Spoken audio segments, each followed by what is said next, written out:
are in listen-only mode. Welcome to the September 15th, 2020 Lane County Board of Commissioners meeting. This morning, it is our first meeting since the holiday farm fire has occurred. We're going to have an update from our incident commander and other folks in our EOC, which is our Emergency Operations Center, in just a moment. I'm just going to tell everybody about some of our housekeeping items that we do in the morning each time we have a board meeting. So to the public that's watching this meeting, when you register to watch this meeting, you're registered in our system as attendees. Attendees are webinar participants who are simply viewers of the meeting. Audience member, your microphone and your webcam are automatically muted as attendees. However, there will be a time during the meeting that we will open it up for public comment. When that time comes, if you wish to have a public comment at that time, we'll ask you to raise your virtual hand and be recognized. You should see a hand icon device on your computer screen. When public comment begins, our meeting organizer will call names. When your name is called, you'll be unmuted and given 3 minutes for public comment. When your 3 minutes is up, you'll go back into muted status and the next name will be called. You can then continue to watch the webinar as long as you choose. We will try to give everyone who wishes to present public comment an opportunity to speak, but please note in the event that there are more folks wishing to speak than the time allots, we may need to limit the number of speakers and or reduce the time allotted to each speaker, or speakers might be chosen randomly to participate. We haven't had to do that. We hope not to have to do that. So we will start in on our September 15th meeting. We have one executive meeting in the afternoon. Our first item is adjustments to the agenda, and we are moving item 5A, our holiday farm fire update, up first, right after I ask if there is any emergency business. No emergency business this morning. Okay, we will go straight into our holiday farm fire update. This is a horrendous, tragic loss for our McKenzie and Blue River folks. I appreciate everybody's work in the EOC and the Incident Command team working on this. I'm going to turn this over to Chief Deputy Carl Wilson in our EOC and Link Smith, who is our Incident Commander at the Incident Command Post. Who would like to start? Pardon my interruption. I have a signal for a slow connection. I may be switching to phone before too long. I'm sitting in my office at the public service building. Understood. Thank you so much. Chair, so I'll go ahead and just begin sure. the discussion and then turn it over to Link and to Carl. So I want to just start by, as you noted, Chair Buck, the events of the past week have brought unprecedented hardship on our communities. And this comes after 6 months of the impacts of a global pandemic. And we want to say to our residents who've been directly affected by the fire, and for those who have had family and friends who are affected by the fire, that we want you to know that we are here to support you, not only in our hearts and minds, but in our actions and what we continue to do to try to deal with this great challenge. I want to start by with a offering some sincere gratitude and humble praise for the women and men who are working this fire event.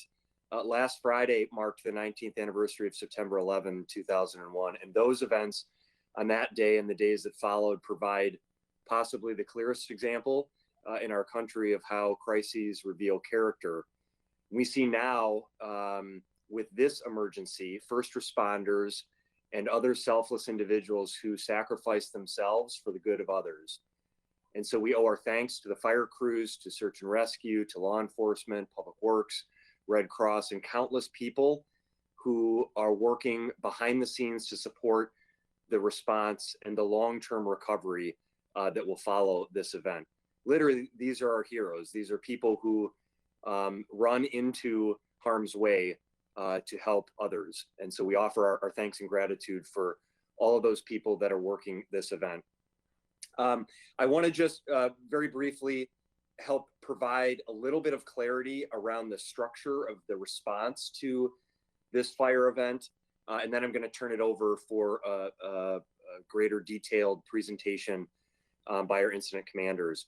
We have two groups that are working this event. First, there is the Holiday Farm Fire Incident Command Post.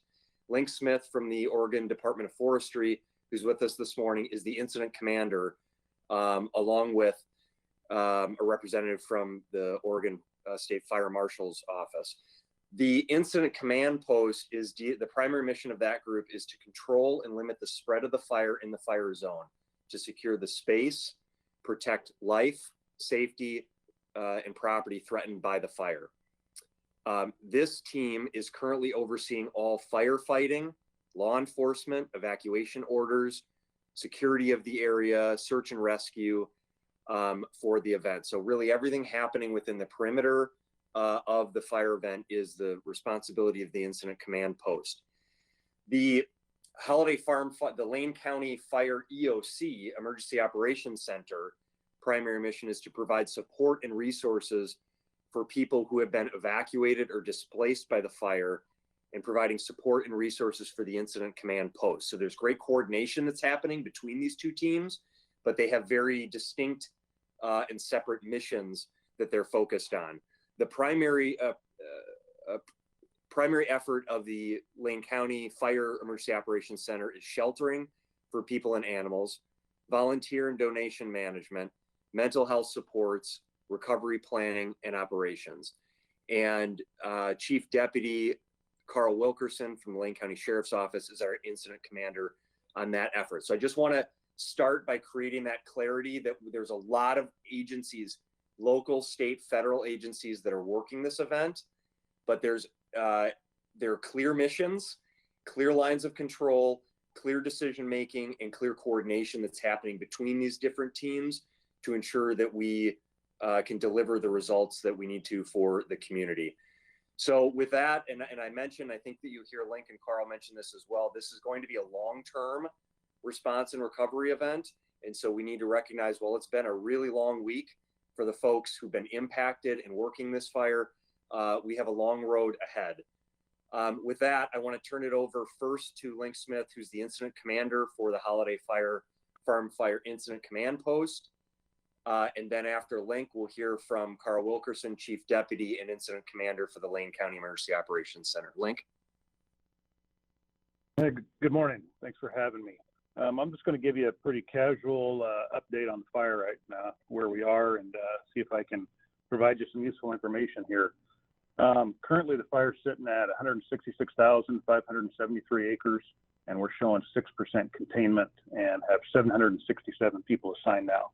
And so far, we've confirmed at least 361 homes have been destroyed, and that number is going to continue to be updated as we work further into the fire and are able to determine the extent of the damage there. The reality, this is a historic event across Oregon. If you look at the fire footprints that some of these have caused, both to our north and our south, I think most of our times, in the last 100 years, we haven't seen this kind of an event take out this many acres and, of course, destroy this many homes in Oregon. It's just an unforeseen, something we've never seen before. So it's absolutely tragic, and we certainly hearts go out to those who have losses here. So what we've done here, just to give you an update, is as you know, the fire started last week. We immediately brought in they mobilized two teams here, and you heard them mention one's from the Oregon State Fire Marshal's office. It's their red team. Incident commander is Ian Yoakum, and they are primarily managing the structures. So there are structure protection groups. We've got 5 task forces currently assigned, and a large majority of those are actually from Lane County. Eugene Springfield has even provided some hand crews. A tremendous amount of folks from the Eugene Springfield Fire Department are within these task forces, as well as a couple of the fire departments up from us here. My team is brought in to manage the wildland. The Oregon Department of Forestry's team, myself as incident commander of ODF Team 3, we're primarily focused on the wildland. So we're working hand in hand, what we call a unified command, Ian Yoakum and myself, And so we set up a fire camp here. We're out in Thurston, here in Springfield, and we're utilizing the Thurston Middle School for our incident command post. So all the planning and kind of the overhead operations are at that location. And then just further down the road at another school district location, we have our actual fire camp. We'll call it forward operating base, which is where the majority of the crew folks are located, where they're sleeping, where they're showering, where they're getting fed, where we brief them. So that's kind of the main component of our camp is at that location. Currently, things have been going pretty well here, best as we can imagine. Again, resources are stretched across the state, but I think we're adequately staffed for the number of, for the amount of management that we have. So currently, those structure task forces are working up the corridor here, still mopping up around the homes. Again, just making sure that's cooled down and the fire doesn't continue to spread within the fire's perimeter and, subsequently burn up any other homes. And on the wildland side, we're making some pretty good progress. We're getting a lot of landowner support from the local industrial landowners, using a lot of their dozers and machines to build line, predominantly around our first focus has been what would be the west side of the fire. So the side of the fire that if we get another east wind event, we want to make sure that we can button up that western side so we don't threaten any more structures toward the valley. So currently, I think I heard we've got, with that fire footprint, we've got around 250 miles of fire line if we wanted to try to line that, which is just, again, almost unheard of. So you're not gonna, there's no way we'll be able to completely enclose it before the rains, but we want to make sure we can take out some of the critical fingers that are burning off to the west, try to check those up, burn out, and again, just control any subsequent spread. Our biggest concern right now is we've been under the smoke inversion, which is miserable to breathe for everybody, but it does kind of put a lid on the fire. So our fire activity has been fairly minimal here today. So it's given us a chance to really start buttoning up around the outside there. And then today it's going to clear off a little bit. So our fire activity will increase a bit. And then hopefully they're still predicting some rains here for the end of the week that'll really help us grab this. But this is again, a significant fire, significant loss. And we're going to be engaged in this well into the next month. So hopefully that answers any questions. I did want to point out we are every evening we're doing what we call an operational update. So on Facebook Live every evening, and it's kind of between 7 and 9 p.m. But then that update's left on our Facebook page. We have a Holiday Farms Fire Facebook page. So on that, it's more of a general brief, or it's a very more specific brief, I should say, on just the fire operations. So we have our operations chiefs that know the fire better than anyone, giving an update every night, so the public can view that on that Facebook page. So I'd encourage people to go there if you want, again, more specific information to the incident.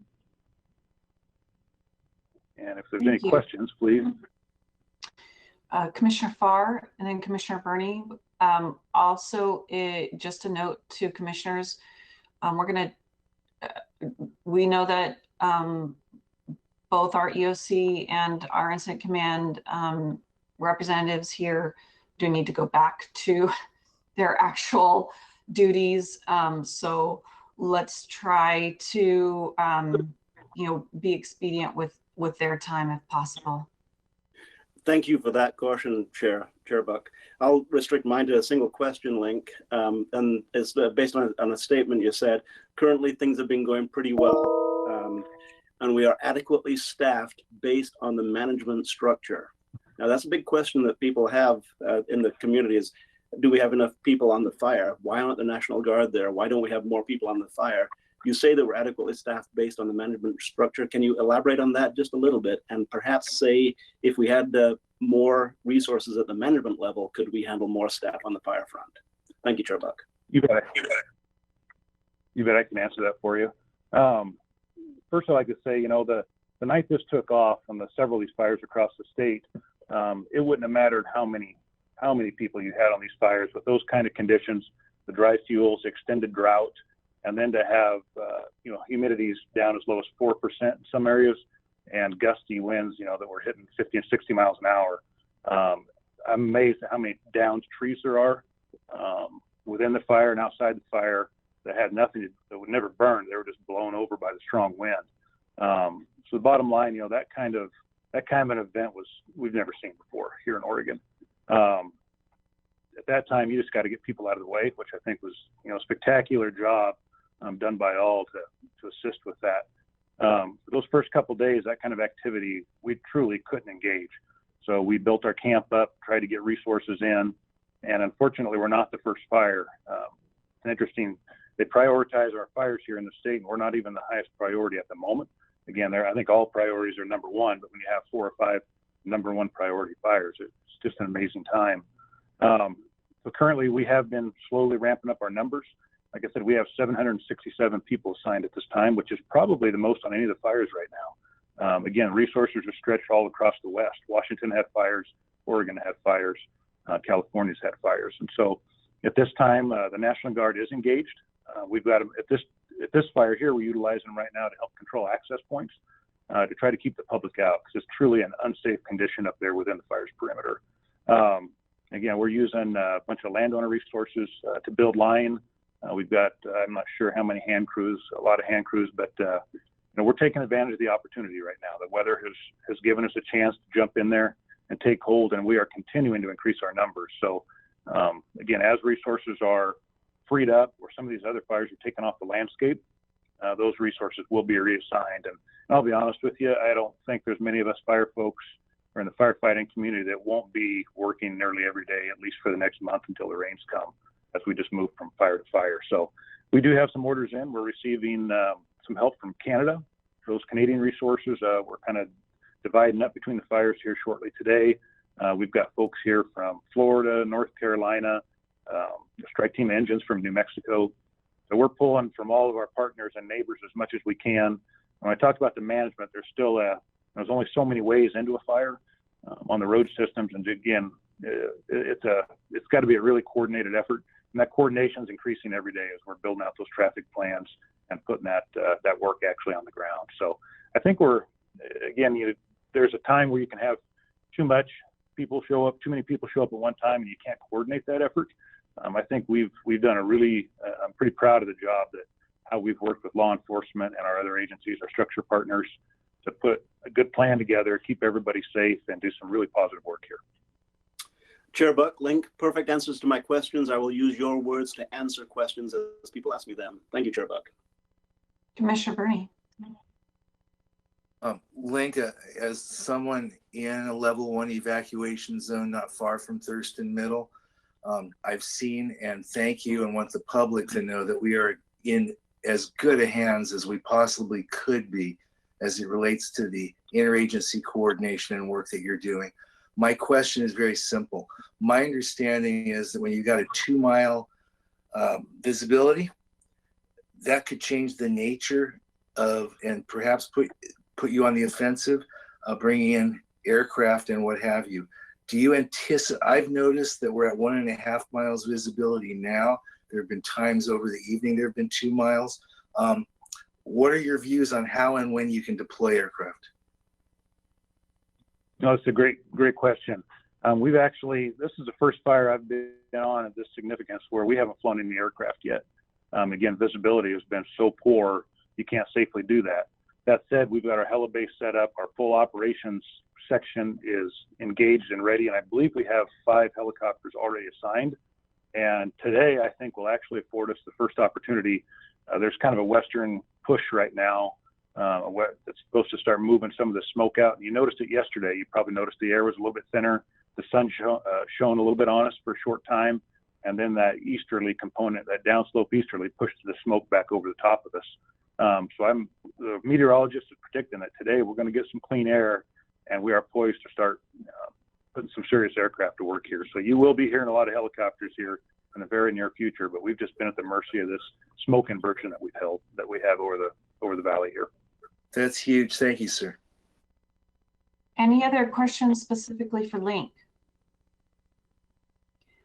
Link, I just want to thank you for joining us today. I've been over there at Incident Command with you the last week since this started. I'm just so impressed with all the talent and experience and professionalism your crew and all the other agencies over there have presented to us in Lane County. So please extend our deepest gratitude to all those over there for us. Appreciate it. I will go back to Mr. Mokrahysky if you wanted to make a comment before we go to our Chief Deputy. So thank you, Chair. And as we pivot now, and you heard again from our incident commander on representing our local, state, and federal resources that are working the fire and everything happening within the perimeter of the fire event, we'll pivot now to Chief Deputy Carl Wilkerson, who's the incident commander of our Lane County Emergency Operations Center for the fire, focused on community supports and providing resources. And I'll just make a quick comment on this, that we have an emergency operations center that is set up currently in the Public Services Building, staffed by over 25 individuals, working round the clock 7 days a week to coordinate with other county agencies and local community partners to provide support and resources necessary. I know that there's been a lot of discussion about the need for assisting folks in the community related to the smoke events. And I just want to make it clear, you know, Lane County is really, as you can see here, had just poured our resources and sort of dropped everything else to say, in addition to COVID-19, we're helping to respond and set up recovery for this fire event. And so as it relates to other things, you know, other impacts from the smoke events happening in the community, it's one of the reasons that we're asking for, you know, our cities and other partners in the community to step up and assist on the impacts of the air quality issues, because we have so many resources that are going both into managing the public health effects of COVID-19 and now the response and recovery to this Holiday Farm wildfire. So Chief Deputy and Incident Commander for the County EOC, go ahead and take it. Thank you, Mr. Administrator and Board. Thank you. IC Smith, I just want to say thank you for you and your team. I know that our sheriff is actually embedded with your team, and we couldn't be more thankful for your cooperation while we battle this unever seen travesty, excuse me. I need to echo what the county administrator has already said. This is a long-term event. You just heard IC Smith say that they're going to be battling this fire for the next month. That means from the county end, we have many, many, many months and likely years of fallout that we're going to be dealing with this. This is going to be a very long-term recovery effort. When we were talking about other events, we mentioned we thought we were running a sprint to find out we were running a marathon. I think this is going to be, we thought we were running a marathon only to find out we were running an ultra marathon. So just like to keep that in the back of the mind as we move forward. County administrator already kind of spelled out our roles. Believe it or not, it took a few days to kind of actually develop that. We were trying to work some operation stuff for the ICP, and ultimately determined that with the sheriff's direction as he's embedded there, that we kind of eliminated any kind of operation stuff out of the county EOC, and we've more concisely developed our roles to communicate with the community and policy group, and to provide resources for the community and to provide resources for the ICP. So that's pretty much our mission in a whole. I'd like to point out that that I feel like we have our feet in the EOC underneath us now, and we are running. It took a little bit of time to get things going. I think we were a little slow on communication to begin with, but part of that was because the extreme lack of resources that the state has as a whole right now. This event would normally be all hands on deck from across the state. Unfortunately, as IC Smith has pointed out, many communities right now have an all hands on deck across, or for multiple fires across the state. I want to go on to a few things that we've been working on pretty tirelessly. Since the very beginning, we have been kind of team assigned to try to track down unaccounted for people. Those numbers were quite scary, to be honest with you, at first, but we have an 80-person team, a USAR team working with ICP and many of the Sheriff's Office own resources, and we have been able to clear most of our unaccounted for people. Moves me on to currently we're assessing the areas and trying to find out what areas and zones have been affected and what homes have been damaged, as I.C. Smith has mentioned. We know that the community is desperate for this information. We are planning on putting out a dashboard and staffing up our call center so we can actually start providing some of that information. Hopefully maybe later today, if not today, tomorrow. We know that the community needs that, and We lost your audio there for a moment.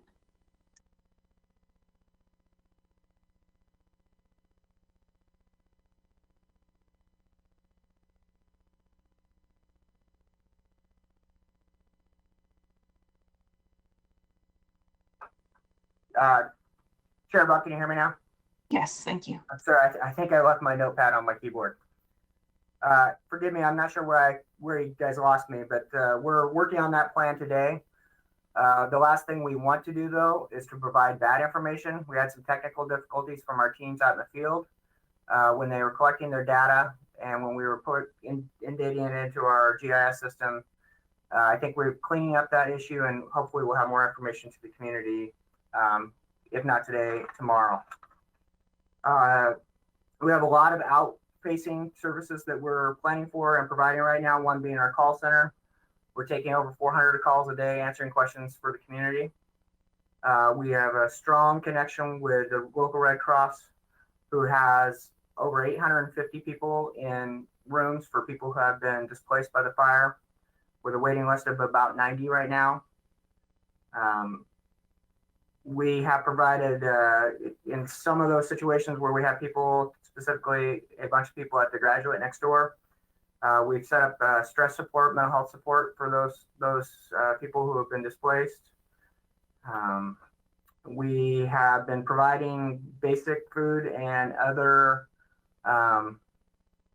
supplies to the east side of the county for the last couple of days, and that will continue up in the McKenzie Bridge area, as they're kind of cut off from the rest of the world right now because the highway is so unsafe right now. The only people who we're really allowing to travel the distance of the highway are people who have direct ICP needs and people who have needs through the EOC to support the ICP. It really, as I.C. Smith has mentioned earlier, it's an unsafe zone, and people are concerned because they're hearing, well, you know, this area isn't on fire right now, but the highway itself is unsafe because of all the conditions associated with it. Part of our EOC is to provide animal services. There's over 500 animals right now, both domestic and livestock type animals, who have been rescued, and those functions are being cared for by Green Hill and our local animal services. One of the big things that we have planned is tomorrow we are going to have a MARC. That is a multi-agency resource center. We're going to provide basically a information fair at the Lane County Fairgrounds for those who have been affected by the fire. We're going to have booths there representing groups from mental health, medical health, utilities, elections, permits, property and taxation, water, faith-based groups, groups to provide information about the unfortunate scams and things that are occurring. We're going to have insurance generalists there, housing support people, representatives from senior disabled services, environmental health, and cultural specific support systems. This event will give people who have been displaced and affected by the fires an opportunity to kind of have one-stop shopping for some information on how we move forward. And additionally, after tomorrow's event, we anticipate having a virtual MARC on our lanecounty.org website so that people can kind of use the internet to find those resources as well.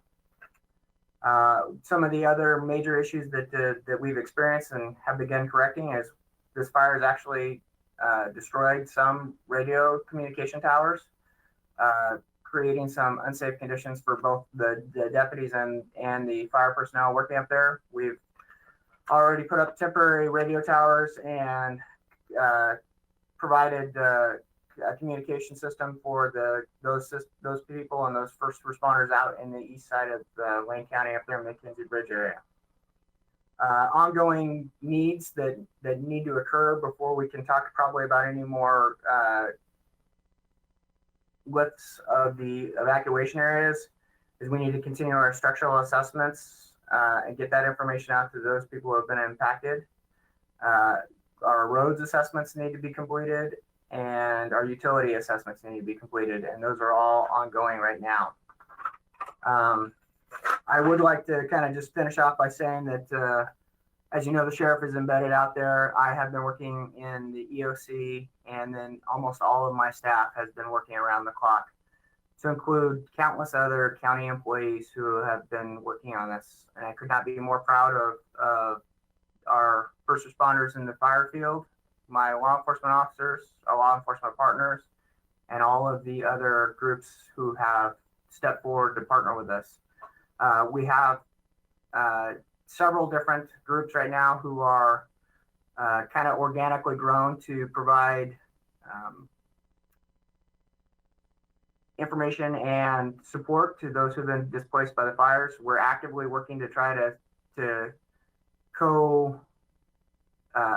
create partnerships between the organically community-based groups and with the groups that the EOC is officially associated with.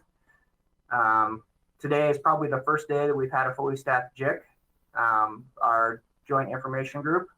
So what I anticipate is that we will be in a better position today moving forward to start both informing the board and the rest of the community of our ongoing efforts.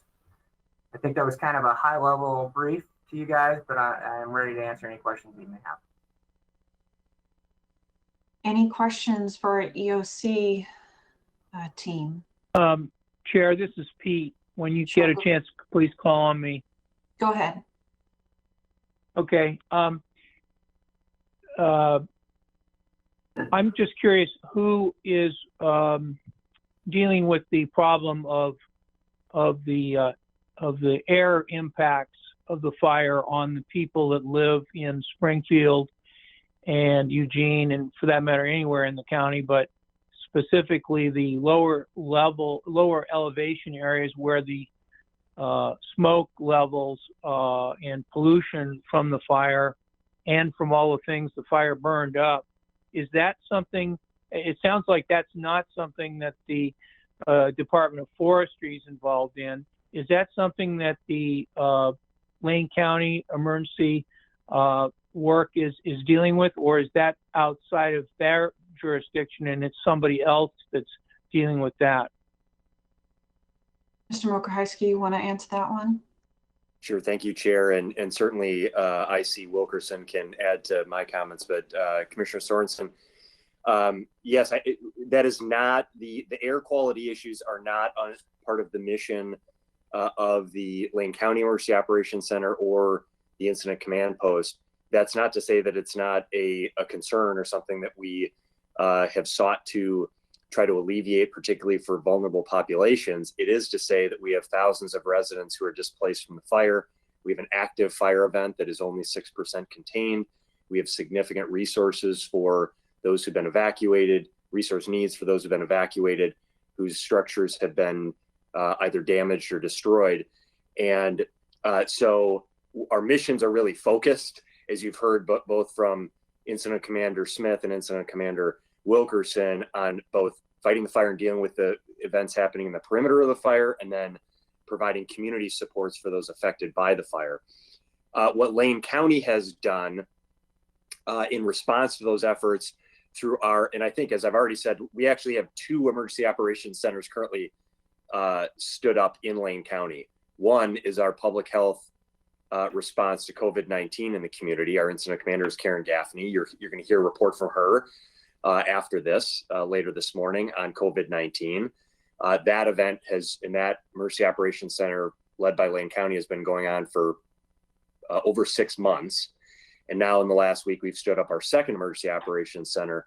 And I mentioned the 25 people in the emergency these are the folks in a room that are sort of coordinating all the efforts. Then there are all of our crews, public works, technology, Health and Human Services, Sheriff's Office, Assessment and Taxation, County Administration, who are all working on either the COVID response or the fire response efforts. So what we've done on the air quality for vulnerable populations is we've distributed over 350 N95 masks to homeless service providers to make sure that individuals that don't have access to other resources have those masks available. We can continue to provide masks for vulnerable populations. We've also, Lane County was the first to open on Sunday to open a 24/7 smoke respite center. I believe that had 9 individuals overnight 2 nights ago and 14 overnight last night.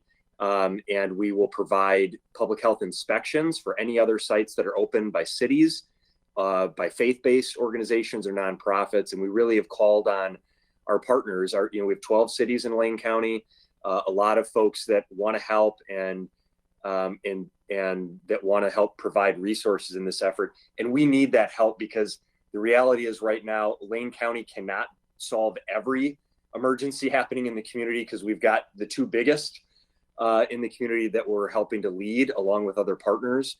And we appreciate all that support, but we really, I know as the commissioners appreciate, we've got a county of 5,000 square miles, roughly the size of the state of Connecticut, from the Oregon coast to the peak of the Cascade Mountains, 12 incorporated cities, and 360,000 residents. It's simply not, and air quality issues are faced not just in the metro area, but throughout all of our communities. And so we really need the support and assistance from local governments that provide direct services throughout the entire county to step up and provide additional assistance to the beds that we've made available at the fairgrounds.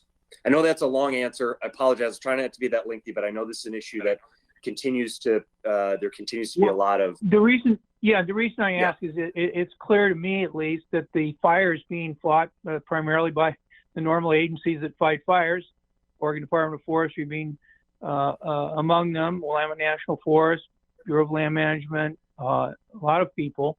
That's pretty clear. It's also pretty clear that the people in the zone of the fire and near the fire that are being devastated by the fire are being assisted by our Emergency Operations Center. My point is that had there been no fire at all and there had only been hazardous levels of smoke, we would have an emergency being declared regarding the impact of world level pollution that is at the hazardous level and apparently it's going to be here for a long time. And I'm just pointing out that had we not had a COVID emergency, not had a fire emergency, we would have a smoke emergency, and we would be starting yet another emergency operations center if we had the resources to do so, because this smoke is killing people, and it is a very serious problem. And by itself, and this is not to take away from any other great work that's going on our COVID emergency, on our fighting the fire and responding to the fire, but just to point out that the smoke itself is at world level hazardous readings and people are being exposed to it. And Lane County Public Health, in my opinion, has to step up, has to get the resources to help people. Otherwise, we will have yet another catastrophe to deal with. Thank you. Any other questions for our EOC Incident Commander? I have one. Oh, go ahead, Commissioner Bozovich. Thank you. And first, I want to say thank you to, all Link and all the folks that are fighting the fire. Say thank you to the Chief Deputy and everyone in our EOC and everyone on our staff. I mean, I heard Michael Johns being interviewed this morning about the efforts that we've done rescuing and housing animals from the fire. I've been talking with Orrin Schumacher about the work our public works folks are doing, trying to get bridges reassessed and roads back open.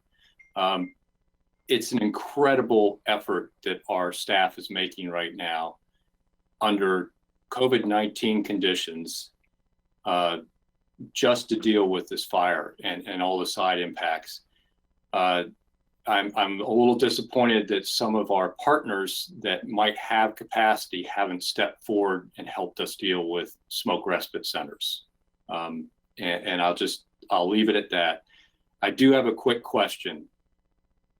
My big concern, and this is something to put into the planning bucket, is we already know that we've had 306 homes destroyed. The number will likely go up. We process somewhere around 800 to 1,000 building permits annually. We are going to be inundated with building permit applications for people wanting to rebuild. And our land use system and land management division have not experienced that kind of overload.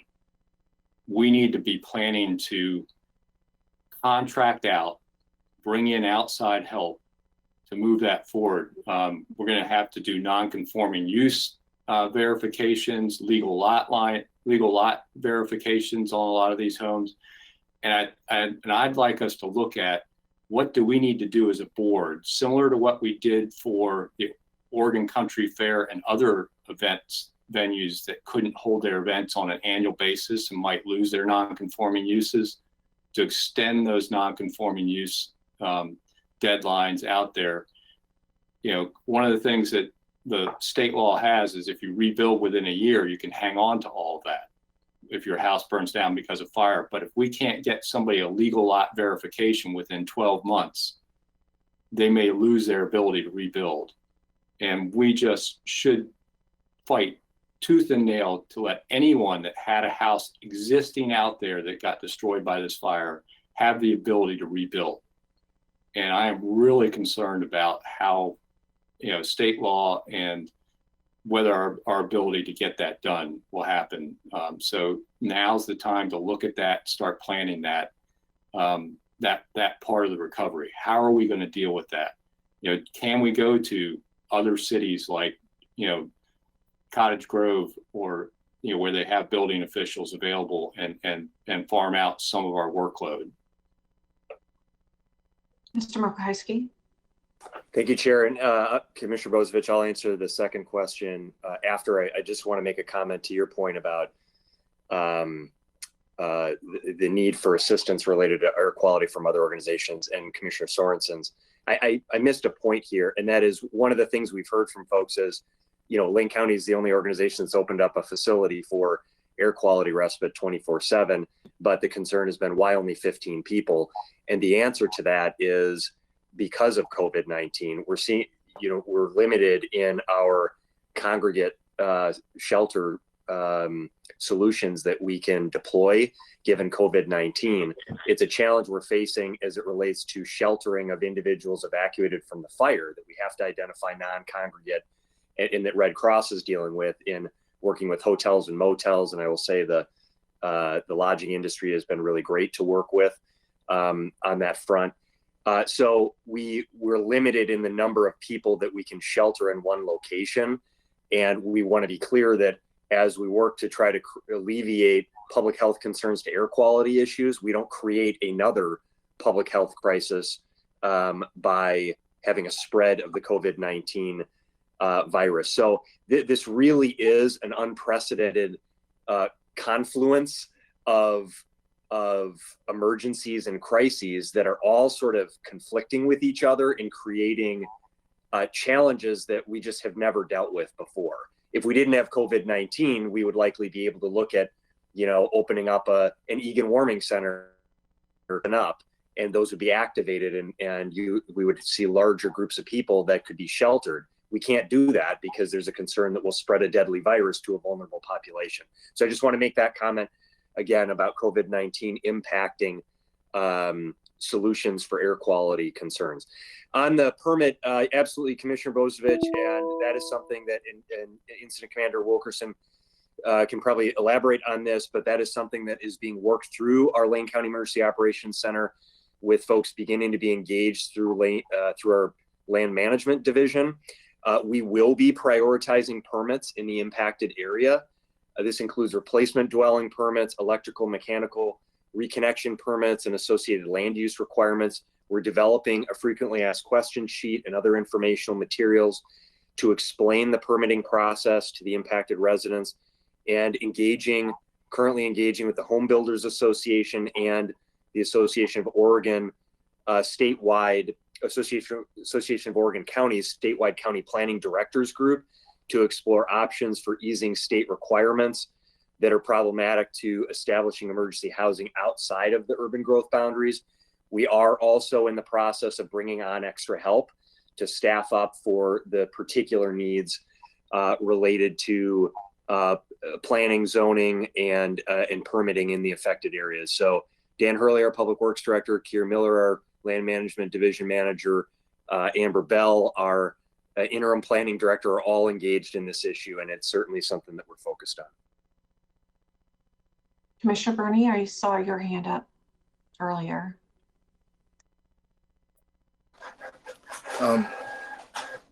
Forgive the machine in the background. I just want to reiterate that this multiple crises situation is affecting everyone. I think right now, suppressing the fire, housing the homeless and evacuated, and figuring out a way to coordinate the desires of businesses and churches and other governments with setting up smoke respite centers due to air quality, which I agree with Commissioner Sorensen, and we all know, I mean, it's killing people, are our top priorities. That's all. We could be talking about everything under the sun right now, but I think we need to focus on those three items. Any other questions? Commissioner Farr. Just one quick thing. There's plenty to say about smoke respite centers that are happening inside the city limits. We can talk about that later. Chair, sorry, yes. Chair. You go ahead. I was just going to make one other comment. No, it's okay. Go ahead. I know I've said a lot. There's just so much that our teams are doing on this, and there's not enough time to offer all of it to the community. But one thing I want to say that we're actively working on, and we've had conversations with commissioners about this, is and this relates to both temporary shelter of evacuees and those in the short term or long term displaced by the fire, as well as vulnerable populations for air quality needs and COVID-19. Lane County purchased the former VA clinic at 100 River Avenue back in April with county resources, and we're seeking reimbursement from the federal government as an emergency respite center for COVID-19. And we're intending to convert that into a long-term shelter navigation center. We're now looking at utilizing county resources, state resources, or federal resources to acquire a larger single room occupancy type facility, a motel, a hotel, an apartment building. So an appeal out there to anyone who is looking to sell, that's something we're interested in doing, because we have a need both for evacuees from the fire and those displaced from the fire, for our unhoused vulnerable populations impacted by these crises, both in the short and the long term. So we really are looking at leveraging short-term needs to solve long-term problems and challenges. And I just, we can't do that overnight, but these are things that in our hope and predictions are that the smoke will lift here in the next couple days. But I just want to say that we're doing everything within our means, and I would say above and beyond our means, to do everything we can to support the community in every way. But we do need help and assistance from others. Thank you. I had two things for you, Chief Deputy. First, I want to, set expectations for the community surrounding rebuilding. I was hoping that you could talk a little bit about the actual situation of Highway 126, also known as McKenzie Highway, and its dire infrastructure needs at this point. And also, there are many displaced folks where their insurance will only cover, short-term housing for 2 weeks, unless they're able to get in there and get a picture or get their insurance claims going, so they can access additional funds for housing. We know that they're going to need housing for a very long time. It will take a very long time for people to be able to rebuild. So I'm wondering if you might be able to address those two items. Thank you, Chair. Again, like I indicated earlier, we have zoned off the areas and are doing the assessments all along the McKenzie Highway. And that assessment, if I understand correctly, has kind of started from the east, working its way west, kind of the path of the fire. We're hoping to be able to start providing that information to community residents and are developing plans on how we can support them to get that information to their insurance carriers. I would imagine that we will be in a place that we're starting to communicate with the community again by if not this afternoon, early tomorrow. So that's just a matter of coordinating our GIS needs with the folks actually out there in those hazardous areas, trying to do quick assessments. I know that we have reached out at some level to the insurance carriers to kind of say we need to have some, we need to have some mechanism in place to kind of change the rules, because this is a disaster that's unprecedented and just something that we've never experienced before. So I'm hoping that we can get information to our displaced members of the community on their housing sooner rather than later, so they can start working with their insurance carriers. On the other part of it, I don't have an easy answer for you. Yes, we're going to have members of our community who are displaced for a very, very long time. We're kind of working on the short-term aspects of that, of get them in a safe place currently, and it's going to take time to figure out the plans of how we're going to continue to develop the needs to fulfill the people who have lost their homes and have been displaced by this tragedy. So I've had the opportunity to go through the fire zone, and it is so hazardous, and the conditions in which everybody is working in is really unexplainable. I've struggled with finding words in the English vocabulary to really express what I've seen and all that you are doing and working in. There are power lines down, the side rails are melted into the road. We have active smoldering fires, trees down. It's just extremely hazardous. And to have any expectation that we'll be able to build immediately is just not reality. We need to be able to let the community know realistically what to expect, and also know that usually, when we have a fire, we close roads for a very long time, sometimes years, before we open them back up because of those hazards. And that doesn't even take into effect the weather change and landslides or boulder slides. And so I just want to make sure that the community knows we are in this for the long haul, and that long haul means several years. Any other comments for Incident Commander or questions? All right, thank you so much. We'll let you get back to your EOC. thank you, Chair. Thank you, Commissioners. All right, I'm going to ask our administrator if we want to go to public comment next, or if we need to go straight into the COVID-19. I'm not really sure how many people have been hanging on to do public comment. I think I would go to public comment if that's since I'm sure we have some folks that would like to do that. So we can do the COVID update after public comment. Very good. All right. So we will go on to item 3 on our agenda, public comment, and I'll turn this over to our moderator. Thank you, Chair Buck. At this time, if you have registered to be a participant in public comment, please raise your virtual hand and I will call upon you to give your public comments. I will unmute your microphone and set the timer, and you may begin your public comment. At this time, I will unmute Richard Self. Mr. Self, you may begin your public comment. It does look like you are self-muted right now, Mr. Self. Okay, that should work. Yes? There you go. Oh, perfect. All right.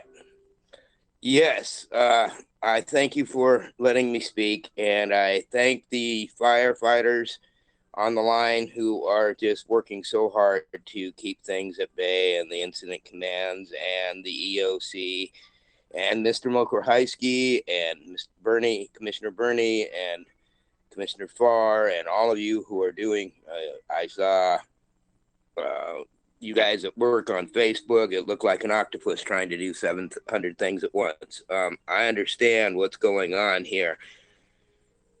That all said, and I appreciate where the county is at with this, that, and the other.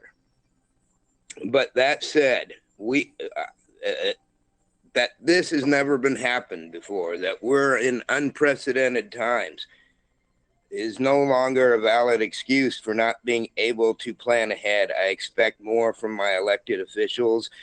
Some of you may be old enough, not our esteemed chair, but some of you may be old enough to remember having an emergency shelter everywhere. It was a nuclear fallout shelter or what have you, and there was a designated thing. And when the emergency alert went on the TV or the radio, it would tell you, we will direct you where to go if need be. We're doing this all haphazardly. We're all doing this without planning ahead. We could have, in a couple of months, 6 to 12 inches of snow on the ground or more. We could have a torrential rainstorm. Not only are we not thinking ahead for emergencies, but we're not thinking of our unhoused community enough. As much as you all are doing and putting yourselves out there, I really do appreciate that. I can hear you, Mr. Mokorheisky. I can hear you. Really, I feel you. But at the same time, people have been out there breathing 600 plus air quality index that you're not supposed to breathe for more than 5 minutes. Everybody's been told to stay at home and keep your windows closed and doors closed and so forth. Well, if you can't, then what? And a few people decided to shelter in place at Scobert Park, and guess what? They were swept. We got to find a different way of doing all of this. And I know it's unprecedented times, but COVID can't be an excuse for saving people's lives. Sometimes it's going to have to be the lesser of two evils. And all due respect to the county administrator decision-making, sometimes you just got to make decisions. I'm running out of time, so I yield. Thank you. Thank you for your public comment. At this time, I do not show any other hands are raised to give public comment. If you would like to present public comment, you may raise your hand and I will unmute you. I do not see any additional hands going up, so I will turn the meeting back over to you, Chair Buck. Thank you. We'll move on to Commissioner's response and remonstrance. Would anybody like to speak? I don't see anybody. I'll just say thank you for those that have spoken. Commissioner Farr. Thank you, Chair Buck. I said it earlier. I'll talk more about smoke respite response inside city limits and coordination with municipalities later in this meeting. I won't do that right now. Just like to say thanks to Rich Self for testifying today. Thank you for your ongoing work. You are a great advisor to me and to other people. You see things that other people haven't seen, and I appreciate your current and ongoing work on the Shelter Stakeholder Committee. Thank you, Rich. Yes, it's not lost on us that we have emergency on top of emergency on top of emergency, and we have to prioritize life and safety first. And for us now, that means the wildfire. would have meant something different if even one of these was not happening simultaneously. We are doing everything that we possibly can. We have county employees have been working around the clock. We appreciate everything that they're doing and thank them for that work. And we have numerous volunteers in our community. I want to thank all of them and everybody who has donated. Again, we have trusted agencies that you can donate to. Be very careful of the numerous GoFundMe sites that are popping up. I'm specifically concerned about that because we don't need to put damage upon damage for people that have been affected by this fire. With that, we'll go to Commissioner Bernie. Saw your hand pop up. I apologize, Chair. No problem. I simply wanted to state that I don't believe anyone sitting here disagrees with the frustration, the desire to do more, desire to do everything possible. If we didn't have a fire and air quality crisis affecting everyone that no one can escape from, especially those without decent housing, we have a housing crisis. We have an energy crisis. We have so many crises. We have a great unraveling of social support as we know it. And I think we all agree we need to figure this out. And I just want to say, I commend the commissioners and the administrator and the staff because everyone is working beyond their capacity, trying to do just that, trying to deliver services.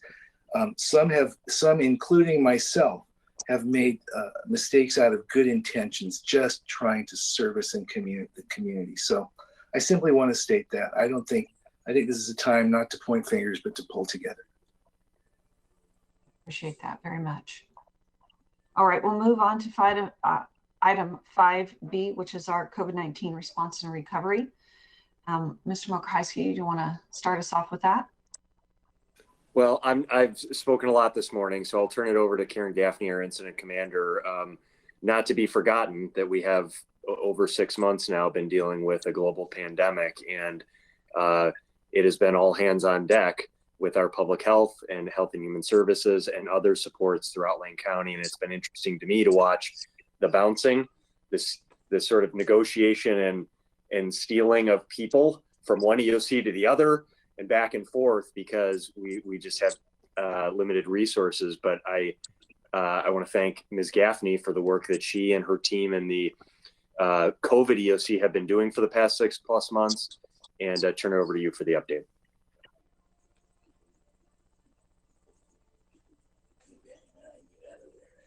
Need your audio, Ms. Gaffney. Thank you for that reminder.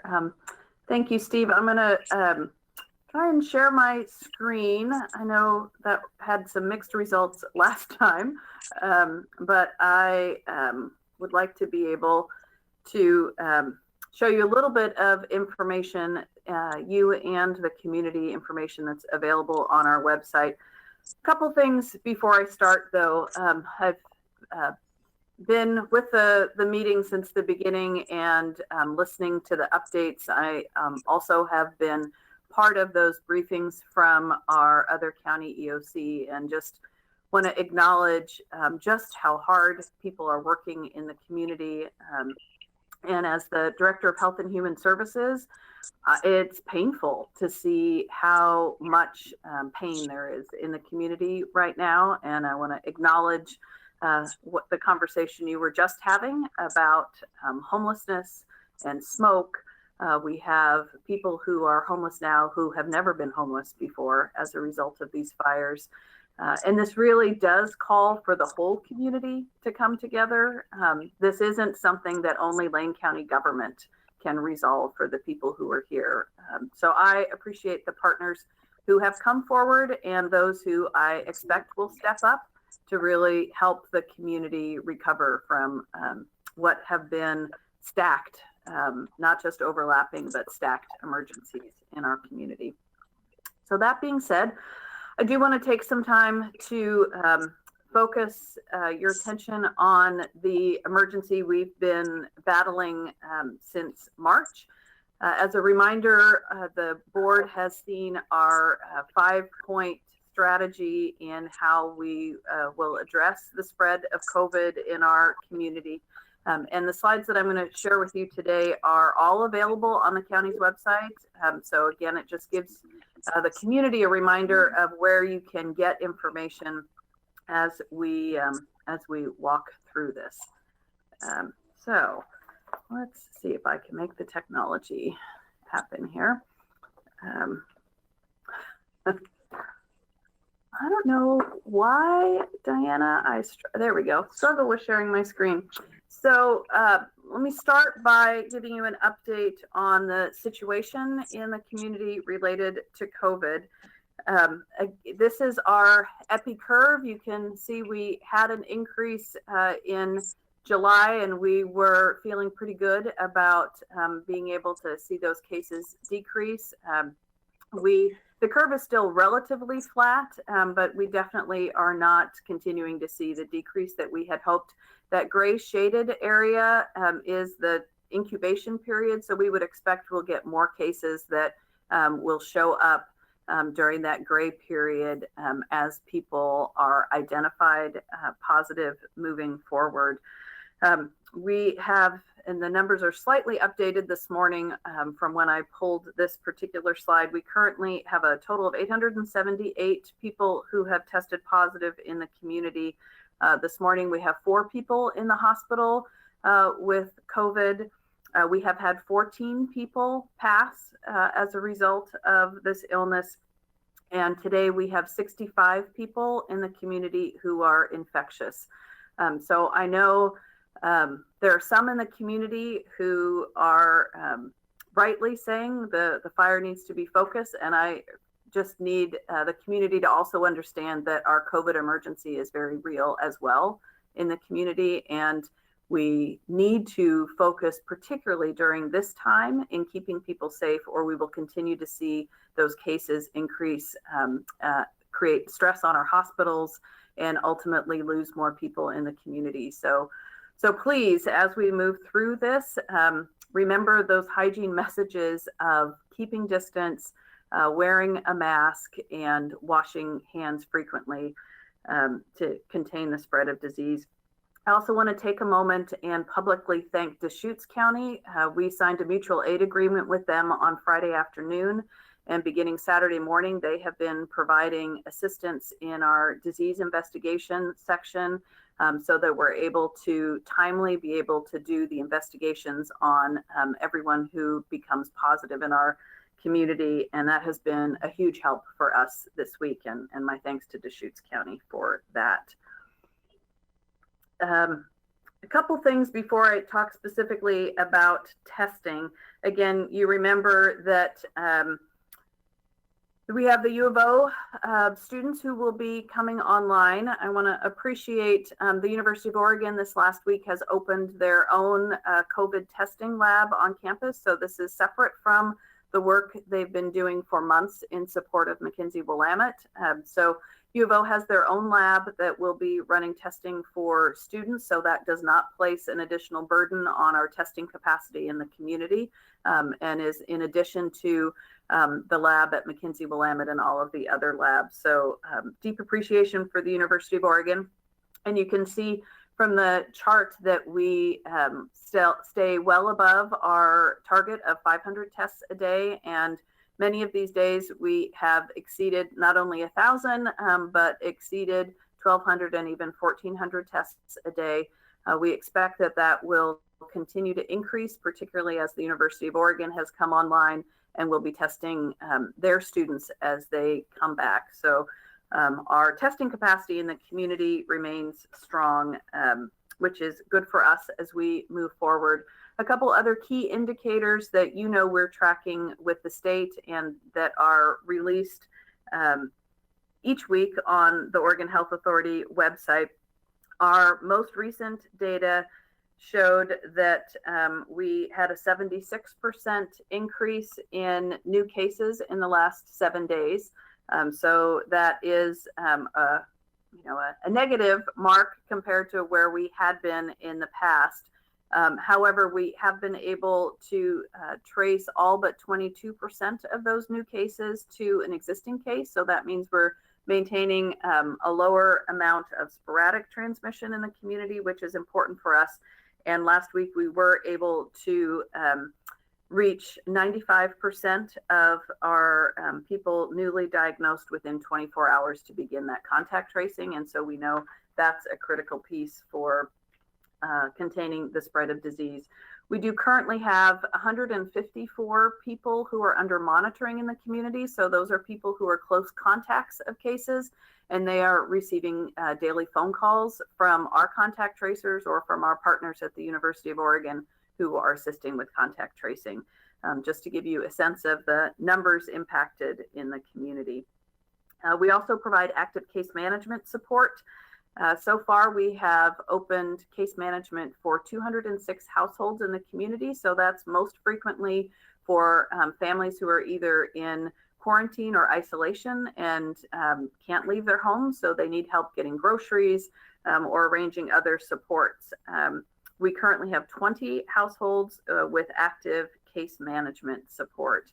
And I also want to remind the community that we continue to have a high percentage of our people who have COVID or who are contacts of people with COVID who are in our Latinx population. Yesterday in our briefing, we were told that about 30% of our contacts are in monolingual Spanish-speaking households. So we continue to provide all of our services, both in English and Spanish and other languages where those are needed across the community.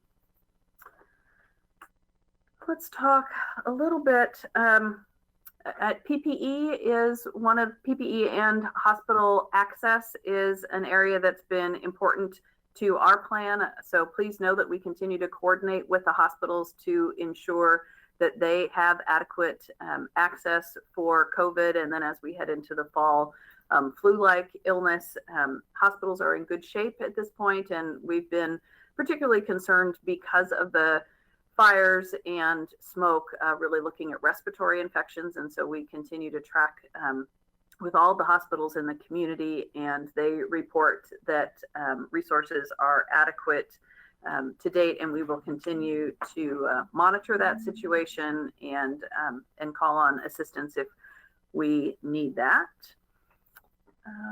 Let's talk a little bit about oh, and I did want to mention rental assistance. Those services continue in the community, both energy assistance and rental assistance. The latest information I have from yesterday is that we had 613 households who have been served with rental payment assistance, with a little over $1.6 million in those payments to date.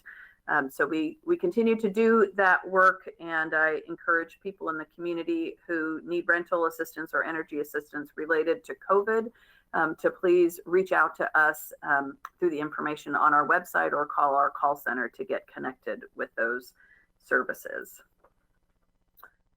And finally, I want to talk a little bit about moving toward the fall. School indicators. This slide comes from the information that the Oregon Department of Education releases. The top half of the slide shows you the school metrics statewide, and you can track those each week since they have been released. The last week of data was the week of September 6th. You can see the cases per 100,000 in Oregon are at 31, and a test positivity rate is back up above 5% now. Lane County numbers are the second half of that slide. I inserted a blue arrow kind of at the week there of August 16th, where our cases per 100,000 dropped into the single digits, which was very exciting for us. You might recall that in order for schools to be able to do on-site learning in general, both the state has to meet its metrics and the community, the county, needs to have 3 consecutive weeks of being able to meet those metrics of equal to or less than 10 cases per 100,000 and less than a 5% positivity rate. And you can see our numbers have gone back up above those metrics for the last several weeks in terms of our cases per 100,000. And our positivity rate the last week of data was actually higher than it has been to date for us in Lane County, although it still is below the 5% metric in the community. And then we've added one element to our website, which I know we've talked with the board about when we reviewed the plan. I just wanted to give you a chance to take a look at what that looks like if you haven't been on the website lately. This is the alert project that we have done in collaboration with the University of Oregon that takes a series of metrics, and I'm going to show you those in just a second, creates an index, and then assigns for the general public. When we talked about this with the board initially, we made reference to the air quality index or the fire danger rating, really having no idea how much people would be looking at those this fall. But it's the same idea that rather than looking at multiple numbers that can sometimes be confusing, we've created an index. And the current alert level for COVID in the community is at moderate. And so that is the community-wide number. And then the University of Oregon, if you were to go on their website, you would also be able to see they set, in addition, a campus alert level, which right now, because there really is very little activity at the University of Oregon, is pretty good. But we'll see how that continues as we move through increasing operations at the university. And at the very bottom of this slide, you can see there's a click here note that says for information about the indicators. You can click, and if you do click on that, what you'll see is this screen, which shows you the specific metrics that are used in that index. So I've included here the 5 elements indicators for the community disease metric, and then you can also see what the University of Oregon is tracking for their campus monitoring and capabilities. And this does get updated once a week as we get new data from the state on each of these indicators. And you can see right now in the community, we've had 2 of those indicators move into the high category, and we have 3 that are still low. And our index then is holding at moderate right now. But again, just for you and the public to know, we consider these 5 indicators really the key things to track on for COVID in our community. Before I end, I just wanted to get back to a question that I know Commissioner Bozovich asked weeks ago and has been patiently awaiting an answer. And I'll tell you what we know right now. And I want to give full credit both to Dr. Ludke and to Catherine Carvelli, the epidemiologist in public health, who took a look at the question regarding how are there trends related to deaths outside of COVID that might be coexisting and related to COVID. So as we're seeing increases related to COVID, are we seeing decreases in other causes of death? I need to say very clearly that both Dr. Pat and Catherine have talked about how there really is a lag in data. So what we know right now is not the full picture. And we've reached out to the medical examiner. Not all deaths are under the jurisdiction of the medical examiner, but we did ask him for his answer on this question and learned that there is no increase in unexplained deaths that are under his jurisdiction at this point through August of 2020. And of course, some medical examiner reporting can be delayed due to delays in toxicology reports coming through or other things. But as of right now, there is nothing there. And again, our epi reminded me that death data runs a few months behind. So what we're talking about now is not necessarily real time. We did look at 2019 versus 2020 in terms of suicide rates as one key indicator that was questioned. And at this point, actually, the 2020 numbers are a little bit better than 2019 was. There certainly are journal articles that are expecting increases in some of these numbers, but we have not seen that data yet in Lane County. We'll continue to track on that. And Catherine did also look at our hospital rates as just a proxy for death to see about injury-related visits to hospitals and suicide-related visits to hospitals. And we do not see an appreciable difference in suicide-related visits. And actually, injuries were down some in late March and early April, although those seem to be rebounding. So Commissioner Bozievich, I know that isn't as definitive as you would like, but that is what we have right now in response to that question. So with that, I'll turn it back over to you, Chair Buck. Thank you very much. Any questions or comments from commissioners? Commissioner Farr and then Commissioner Bozievich. Thank you, Chair Buck and Ms. Gaffney. Thank you very much for the very comprehensive report. I'm not going to ask a lot of questions right now. You know, with the breadth of questions that we each are taking from the community on a whole lot of different issues, all the way from how to flush your toilet in some cases to the deep emergencies that are emerging and dynamic among us. Quite often, the only thing that we can do is direct people where they can find answers to the ever-changing answers to the questions. You know, there are two kinds of questions that I can demand answers to right now, Ms. Gaffney. One is urgent questions that can only be answered right now, and the other is questions that are dynamic, that maybe the answer tomorrow is different than the answer today. So as I direct people, I like to find sources of information that I can send them to that don't rely on my words. And you have provided such a source of information, Ms. Gaffney and Mr. Mokrajewski, on our Lane County website. I just went through the steps to get to the one-page summary that we looked at the start of your presentation. And it's relatively easy. It's a number of different steps for anybody who's watching and anybody who wants to get up-to-the-minute dynamic information on what is happening with COVID, and in another channel with the fire that is engulfing us right now. So for COVID, Ms. Gaffney, it's easy. We go to Lane County, our website. We click on government. We click on departments, which takes us to Health and Human Services, under which we click on Public Health. All pretty intuitive at this point. And then next step is easy. Click on Novel Coronavirus.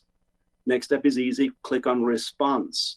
Once you get the response, you get the dynamic information regarding how Lane County is weaving its response in with other agencies.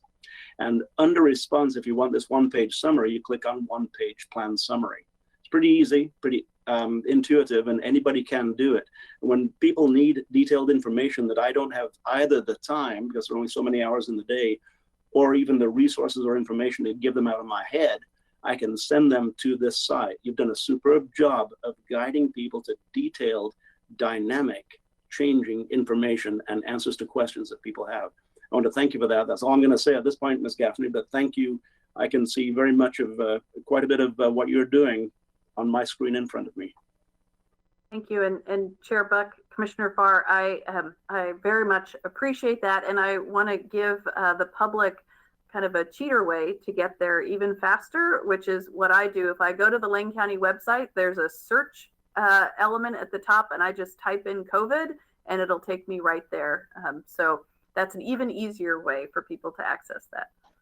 That is easier. It'll kind of take you through all the steps, but I like to go through all of the steps because there are other directions I can go at each step. So thank you. Commissioner Bozievich. Thank you. First, I want to thank you for getting back with some of that information. I realize it's probably going to be a year or two before we have all of the death data and hospitalization data to understand how some of the response we've done to COVID actually will change some of our other statistics. I'm going to be really curious to see what the flu season ends up like, because everything we do for COVID is the same things we tell a lot of people to do for flu. You know, cover your cough, don't touch your face, wash your hands. All important stuff for preventing flu transmission is the same things we ask people to do for COVID. I just want to say that was an incredible report on what we're doing. And I want to remind folks, you know, we just heard from one set of emergency operations on the fire. We're just hearing about, you know, our emergency operations here on COVID. While we're doing this, our Health and Human Services is still operating numerous federally qualified health clinics supporting, primary care to most of our lower income folks in Lane County. We're still doing medically assisted treatment clinics. We're still running a jail. We're still running an election that's coming up. All those things we are still doing.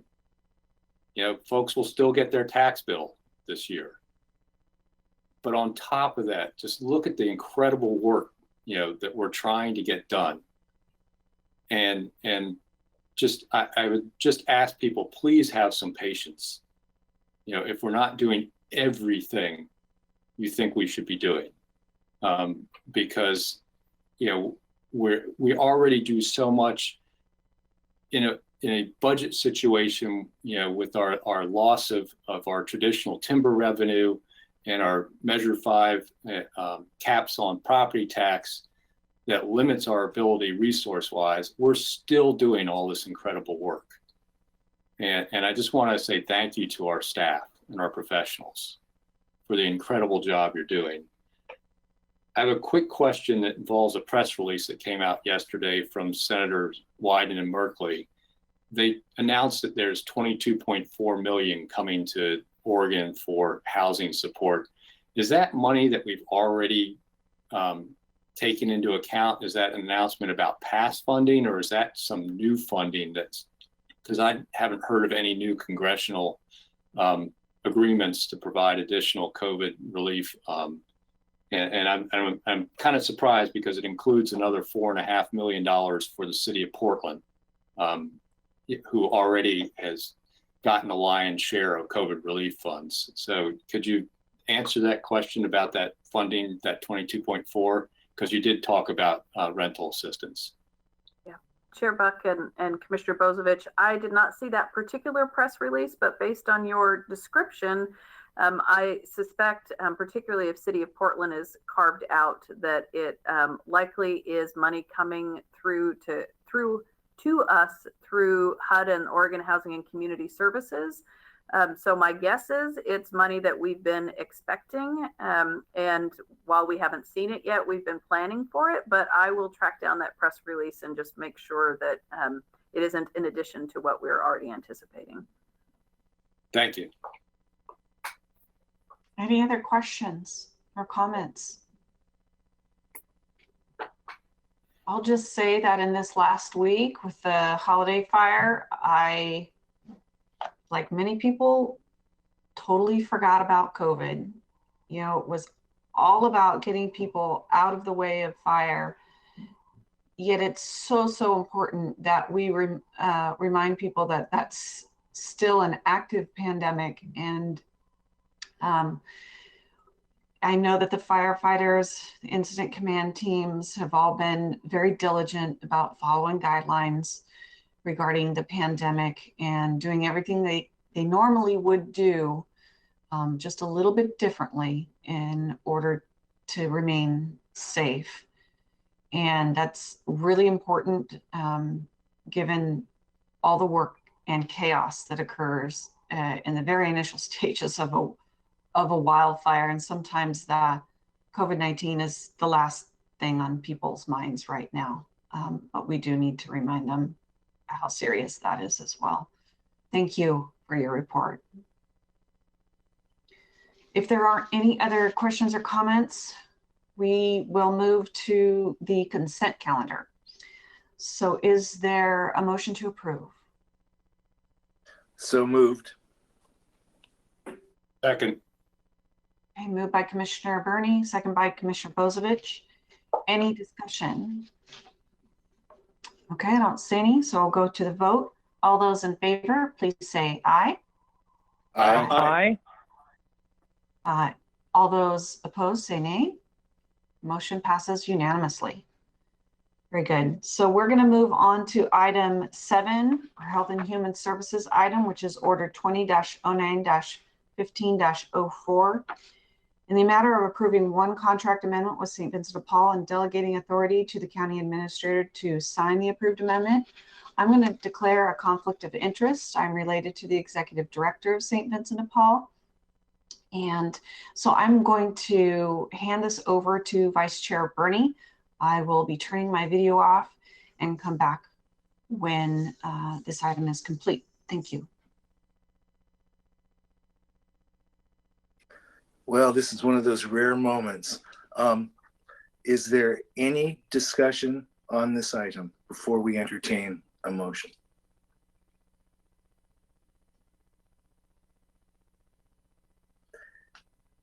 Hearing none?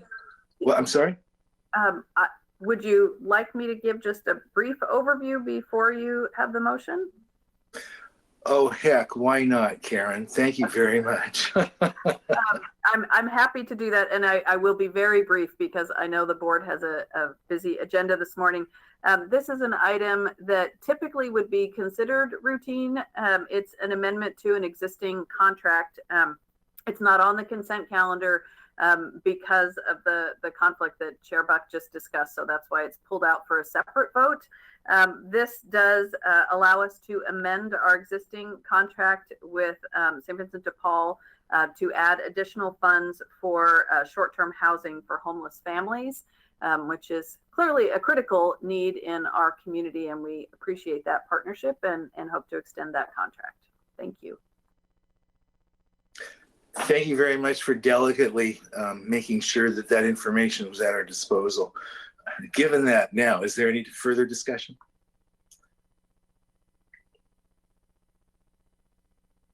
Hearing none. Commissioner Bozevich. So I'd like to move approval of Order 20-09-1504. Second. Order 20-09-1504 has been moved by Commissioner Bozevich, seconded by Commissioner Sorensen. I see Commissioner Farr's hand up for discussion. Thank you, Mr. Acting Chair. To the motion, this is just an opportunity for me to call out St. Vincent de Paul. They're stepping up in an emergency situation, even in many cases beyond their limits, their normal limits. Right now, I spent part of the day yesterday and the day before at our Roosevelt Avenue facility, which ultimately is going to be parole and probation, which is currently being used as a distribution center. St. Vincent de Paul is handling mass volumes of food and supplies and redistributing them to people who need them immediately. So that's just one of the ways that they step forward, and they step forward whenever we call them. We're very critical sometimes of how they do it, but by gosh, they certainly do it, and I sure appreciate that. Thank you. Further discussion? I would like to ask a question, Karen. I noticed that this is a roughly a $357,000 supplement to the contract. And my question is, could you give us a sense of the type and quantity of service expansion this will enable?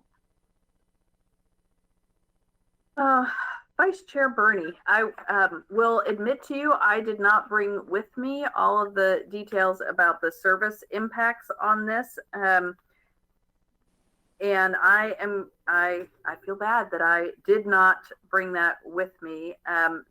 Typically, these are adding time and money to contracts, and that is not specified in here. So I will have to get back to you with the details of that, and I apologize. Well, I apologize for after you bailed me out, not bailing you out, but let me attempt to do this. You will get that to us. This is an immediate requirement right now. So I am going, without further discussion, to call the question. Is that all right with commissioners?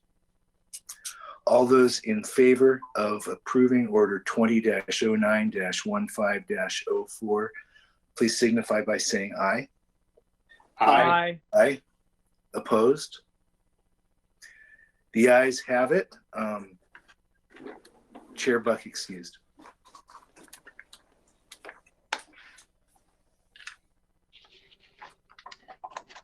Thank you, Vice Chair Bernie, for getting that item. So we'll move on to item 8, County Council announcements. Thank you, Chair Buck. Oh, we have video. Very good. We get to see you now. Yes, it is. Well, at work. So we're working on the other one. I would like to note Chair Buck is happy to see you, sir. No, I'm sorry.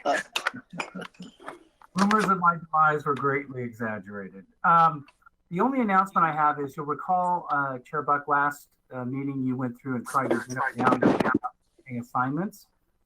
And one of the Commissioner Sorensen expressed an interest in pursuing the requested work session on campaign finance. And so I sent Commissioner Sorensen the actual Supreme Court decision around the proposed reforms in Multnomah County, as well as the briefing. So essentially in a very short, this is a 40 or 50 page opinion. Basically what the court ruled was that none of the provisions of the proposed provisions violated the Oregon Constitution, but some of them did violate the federal Constitution. And so they were remanded back to the trial court for further proceedings. I sent Commissioner Sorensen the briefing that was done on that. I believe it might be today that those arguments are actually being held. So I just wanted, given that situation, I didn't know if he wanted to continue with the proposed work session on campaign finance or wait for the decision of advising what is permissible and isn't permissible. So that I'm just throwing that out there because I know you're trying to winnow down, and that was the one assignment that Commissioner Sorensen really did want to continue to pursue. So I'm kind of throwing it to Commissioner Sorensen for him. And I'm ready to answer any questions that the board has. Yeah, thank you. Would you like me to respond to that further, Chair? Please. Yeah, I think that it would be good to have the agenda team find a time. I won't even say over the next few weeks. I'll just say over the next few months to find the time to have a briefing that would include the status of the litigation whenever the agenda team feels it's appropriate. And also, and this is something separate from the court case, but what can we do in anticipation of the court's ruling? In other words, there's still more things that a local government can do, as I understand it, under the current Oregon law, separate from any changes in Oregon law, to enact campaign spending rules that similar to what other local governments have done in the state. So that is what I would like, and in particular to see the status of the other local governments and what they've been doing in anticipation of the court orders. So that's the way I would phrase it: is send it back to agenda team, but with the idea that it be scheduled for a work session in approximately 2 months. Chair Buck, Commissioner Sorensen, if I can suggest this, I've been in communication with the attorney that's actually handling it in the Multnomah County Council's office. What I would suggest that the first sort of triggering event would be the ruling from the trial court on the briefing that I sent to you. I would expect that would be done in a couple of months. Like I said, I believe today is the day that it's actually being argued, and I would assume that the court would have a decision in 2 months. So with that, I can certainly report back to the agenda team when I receive the ruling or when I get the ruling on the from the trial court in Multnomah County, and I'll certainly forward that to you. That seems like a good resolution of it at the moment. Very good. Any other comments or questions on this particular subject? Not on this particular subject, and I have no further announcements. Okay. Well, you're up next again for item B.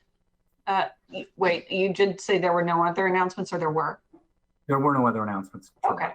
I just want to make sure I heard that right. So we'll go on to item B, your report on the fatal crash investigation team. And I hope that someone else is going to start driving here. There we go. I'm Deputy Mike Fauber, Lane County Sheriff's Office. Let me get the PowerPoint up. Okay. Can everyone see the PowerPoint? Right, good. Yes, thank you.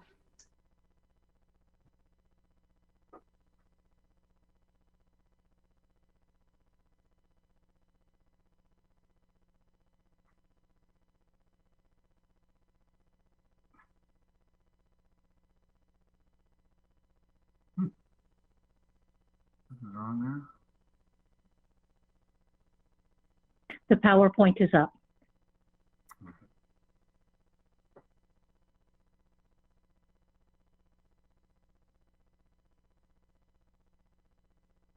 All right, we good? You ready to go? Okay, go when you're ready. Well, I think you're all familiar with the purpose of the fatal crash investigation team, and I wanted to let you know that we've continued to meet even during the pandemic. And really, one of the big focuses today is to talk about the job of Waymaster and the difference that he makes. And we'll tell you that we're working on a couple of other projects trying to leverage the limited resources of the Sheriff's Office. I know there's been questions by various commissioners over time about photo radar and photo light enforcement and those sorts of things. And we're looking at those, and we're trying to find out. We've got folks looking at that to determine again, that would require legislation authorizing us to do that. And again, then it would also require resources from the Sheriff's Office to process those. But we're also, before we take those steps, we're looking at whether or not there's objective evidence that it's effective in reducing traffic fatalities and serious injuries.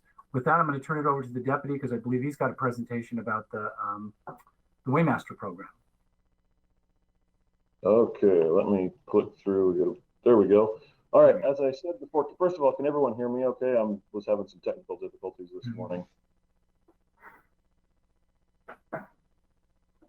Yes, we can. Okay.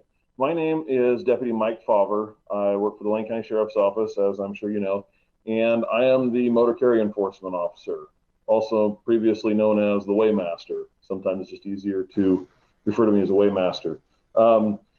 As you guys are aware, almost a year and a half ago, the Lane County Public Works came to the Sheriff's Office, signed a contract with the Sheriff's Office to provide one full-time deputy to handle the commercial vehicle enforcement, motor carrier enforcement, Waymaster duties in Lane County. There was we needed to have somebody, and there's a lot of trucking, as everybody knows, that runs through this county. Everything from log trucks to low boys to you name it, dump trucks. I mean, we've all seen the trucks on the road, so I won't bore you with that. The Waymaster position covers a lot of different things. My primary duties involve performing safety inspections on commercial and non-commercial motor carriers and other vehicles, anything from big trucks down to pickups pulling trailers with, yard maintenance guys and stuff like that. I enforce weights and measure laws, of course. That's kind of my primary deal, and operating the portable scales and the platform scales. I carry around a full set of scales with me. One of my primary things that I do is I patrol the roadways, and I tell people I get my best, the best stuff from just driving around and seeing unsafe vehicles and stopping them. I take the safety portion of my job very seriously because all of our families drive these roads. Okay, it's not just because I'm out there trying to write tickets or anything like that. It's these larger vehicles, especially, it can cause, as we all know, can cause a severe amount of damage if they crash or if something falls off the trailer. That's why I take the load securement and stuff like that extremely serious. Okay, so the other aspect to my job is I get to deal with abandoned vehicles. It's it's just part of the job. People abandon vehicles all over the county, and it's my job to go around and get those taken care of. Whether it's attempting to contact the owners of them to try to see if they can get them moved, throwing a sticker on and then towing them.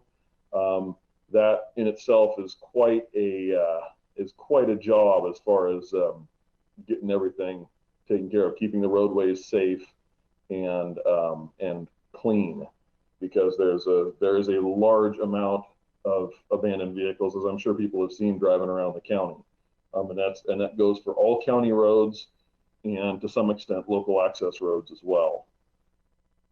Okay.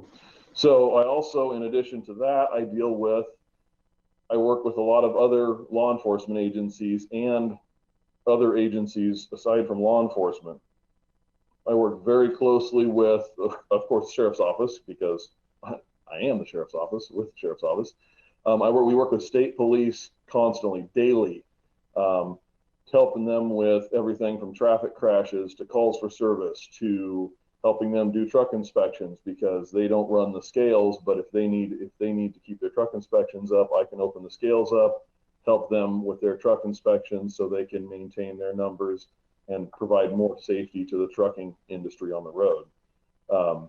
I work a lot of traffic crashes and assisting with traffic control and pretty much anything related to traffic safety. Safety is a very big thing to me, because I deal with a lot of crashes. If I can prevent one person from being hurt, I'm going to do whatever it takes to do that. And so sometimes that means standing in the middle of the road directing traffic for 14 hours. If that's what you got to do, that's what you got to do. So, like I say, I work very closely with Oregon Department of Transportation as well. Everything from doing truck inspections to helping their traffic control guys out. I do a lot of that. I work very closely with the ODOT, both their motor carrier enforcement division. I'm actually working in a class with them this week. Sometimes they come down, do portable scale operations, all set up, and since they can't chase trucks that decide not to stop at the scales, but I can, it is a very good partnership, because it enables ODOT to deal with issues that they can't normally control, that are kind of outside their scope by policy, that outside of their, they can't chase somebody down by policy. I can chase them down, bring them back to the scales and handle that. It catches a lot of safety issues that companies may be trying to bypass the scales because they don't want to get caught. So there's a lot of elements in that. The other thing that I do, and this kind of goes hand in hand back with the abandoned vehicle thing, is I work with Dan Wood over at Nuisance Abatement and for cleaning up basically any sort of illegal roadside use, parking, dump sites. A lot of the times when you get these abandoned trailers, there's a lot of trash around them or in them and everything. Usually it's around them.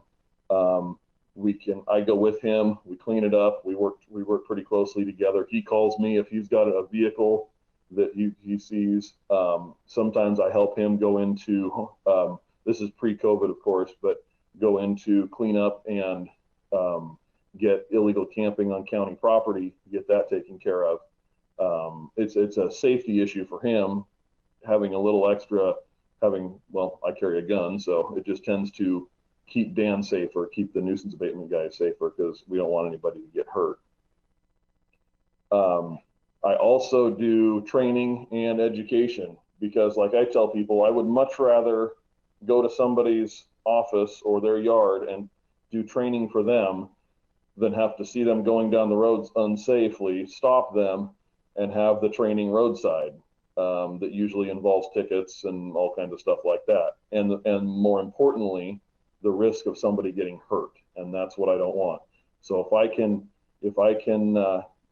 get them to call me to come to their yard and show them how to chain a machine down, I will do that anytime. I've already been with Springfield Public. I went down to Springfield Public Works and gave kind of a refresher class on their guys.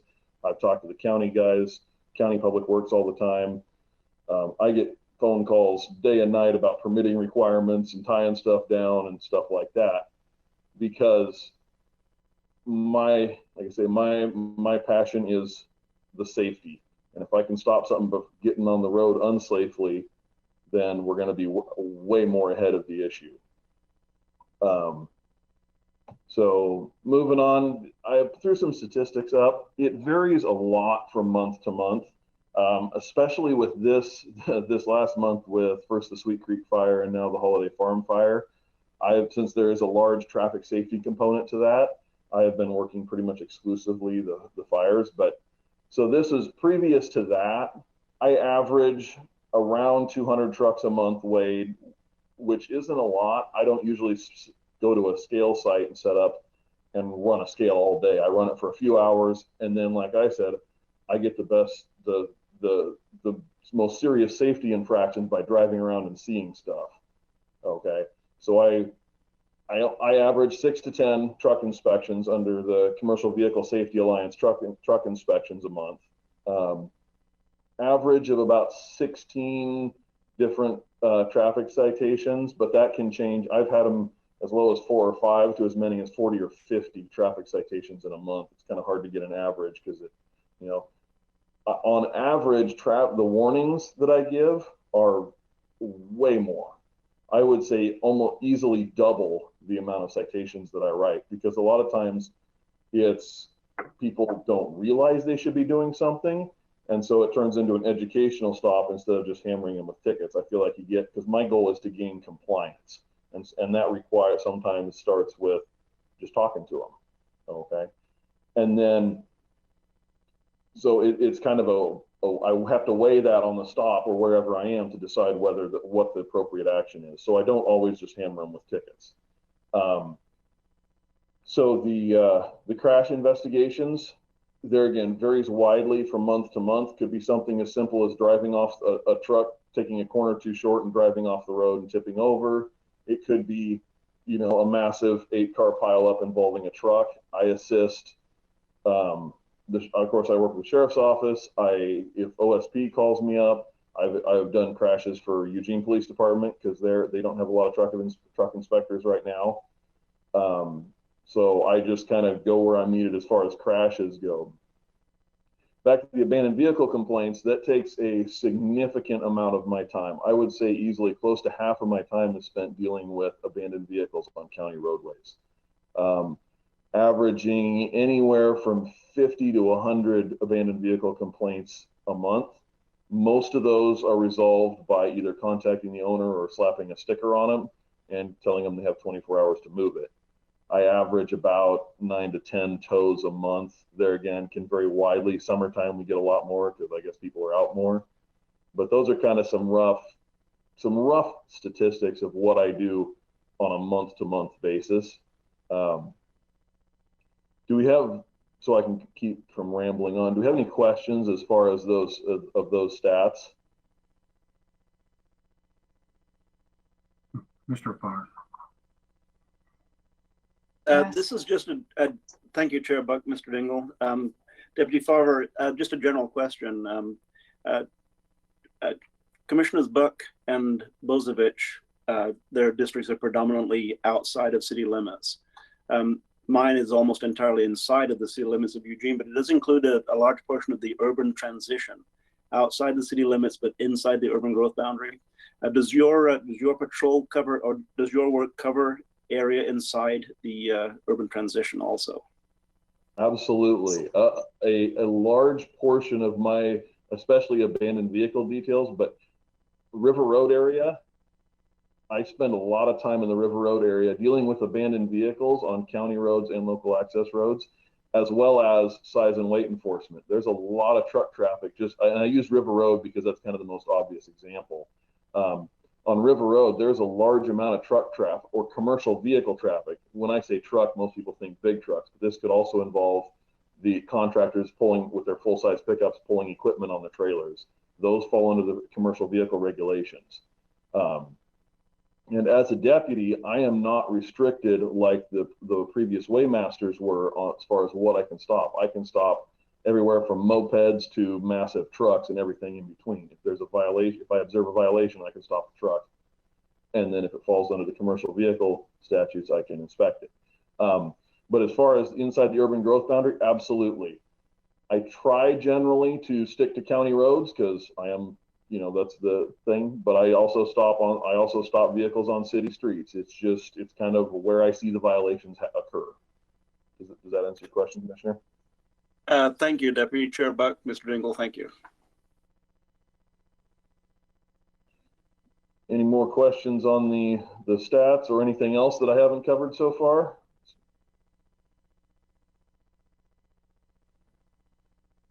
All right, now we get to the fun part. Most people, I talk about violations and they ask, well, what kind of stuff are we talking about? Well, these are just some pictures. Now, bear in mind, these pictures are all from about the last month and a half. This is nothing that I've gone through and got the best ones. These are just ones that I happen to have on hand. The top left picture, that trailer loaded with a bunch of scrap metal. If you notice, that was going down, I believe that was a belt line going over Barger. He was about, if I remember correctly, he was almost 11 feet wide, which is about 1.5 feet wider than you're allowed. There's an engine block sitting on the back of that probably weighs several hundred pounds that has one little chain that wasn't even loose going over the top of it. If you would have hit a bump, you would have had a 300 or 400 pound chunk of steel flying through somebody's windshield. I see this kind of stuff almost every day. That stuff is, you know, serious safety risk. And I'm able to go out there, stop them, and, you know, prevent issues. This particular guy actually, who was also suspended, no insurance, and a whole host of other issues. But my big concern, obviously, was a safety issue. So the top right was a log truck driving through Junction City with a flat tire, just trying to get to Les Schwab.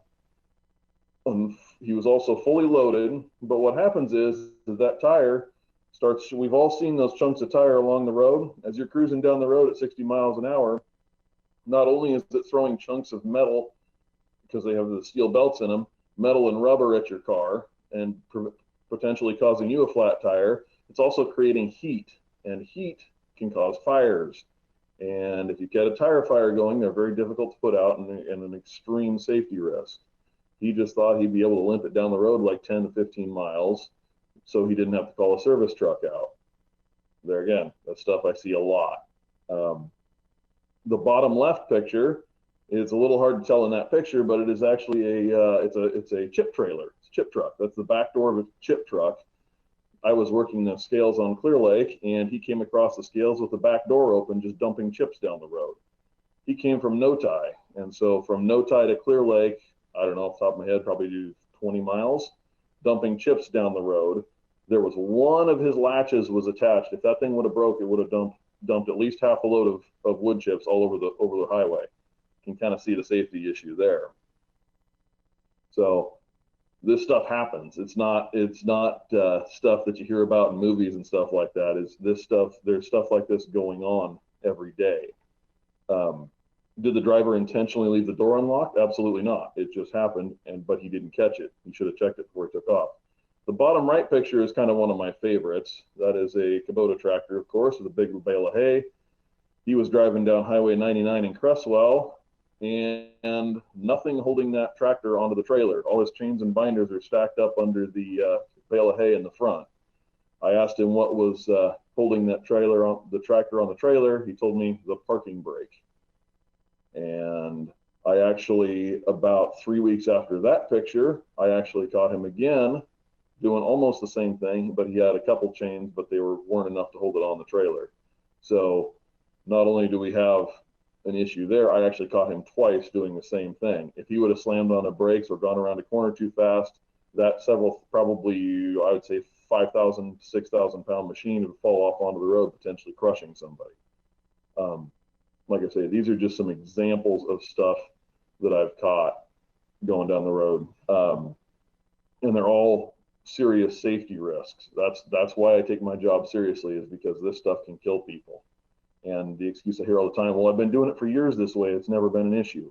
All it takes is once.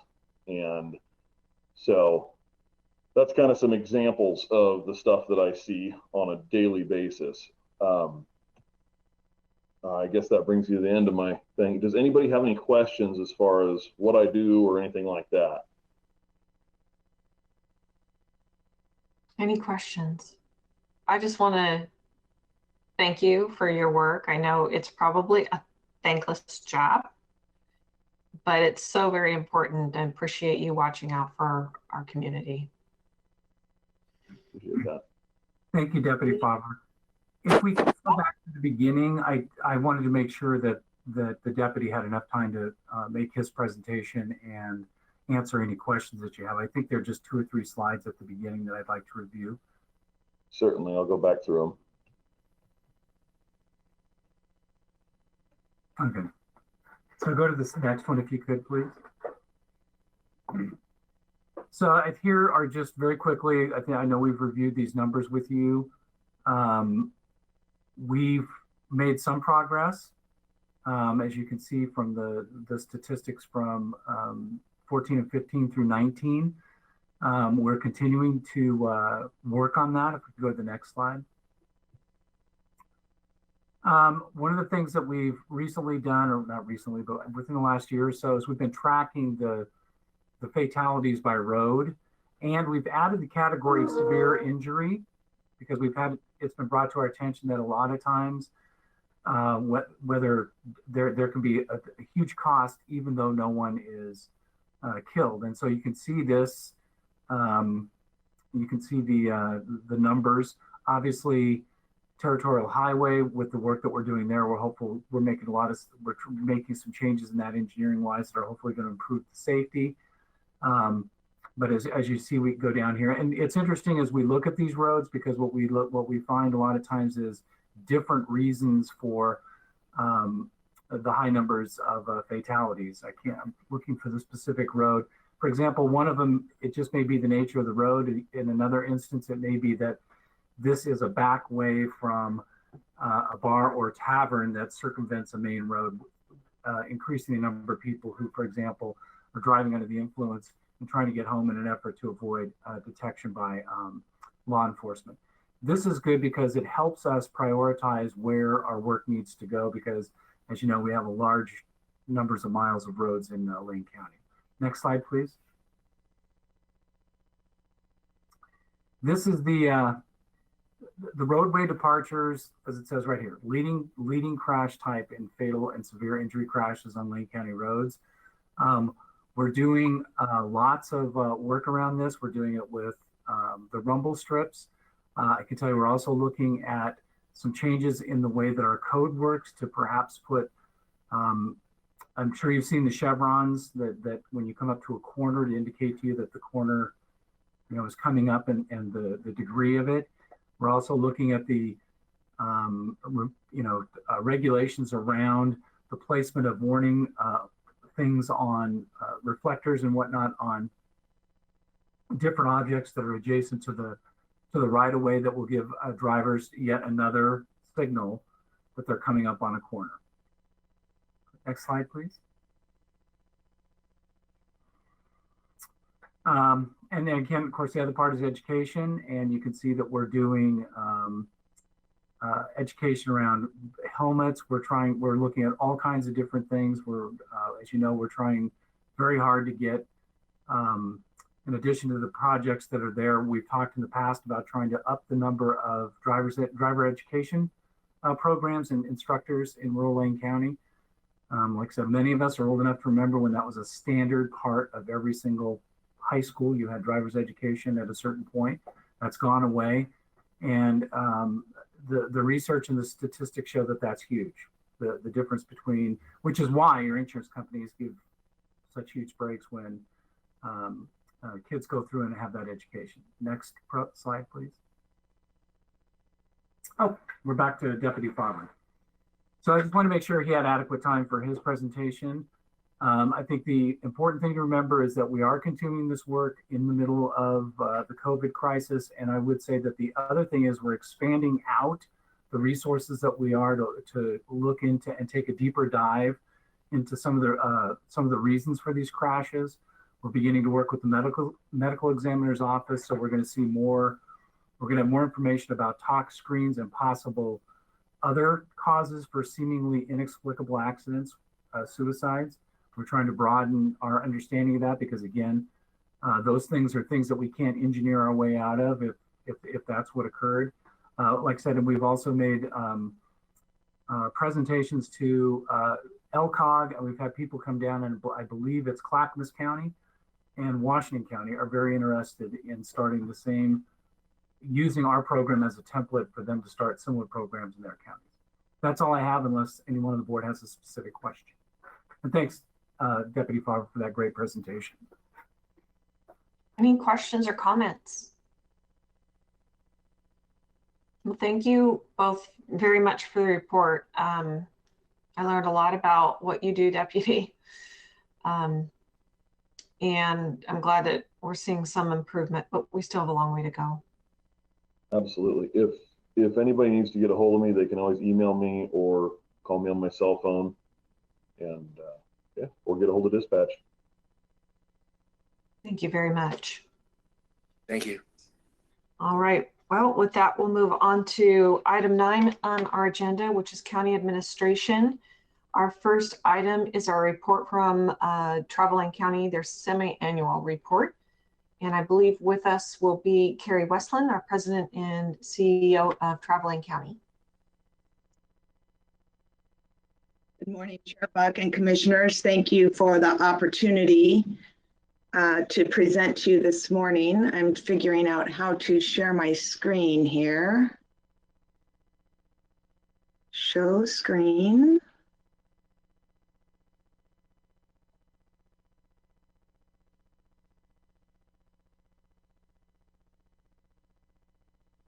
Except I don't know how to pick the screen. I have so many screens. Let's see here.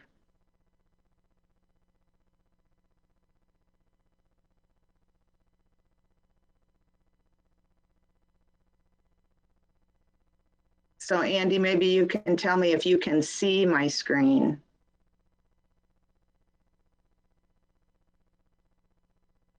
You see lots of trees. The previous You screen had it up earlier. Oh, okay. The last There we go. in Lane County. I liked that other screen.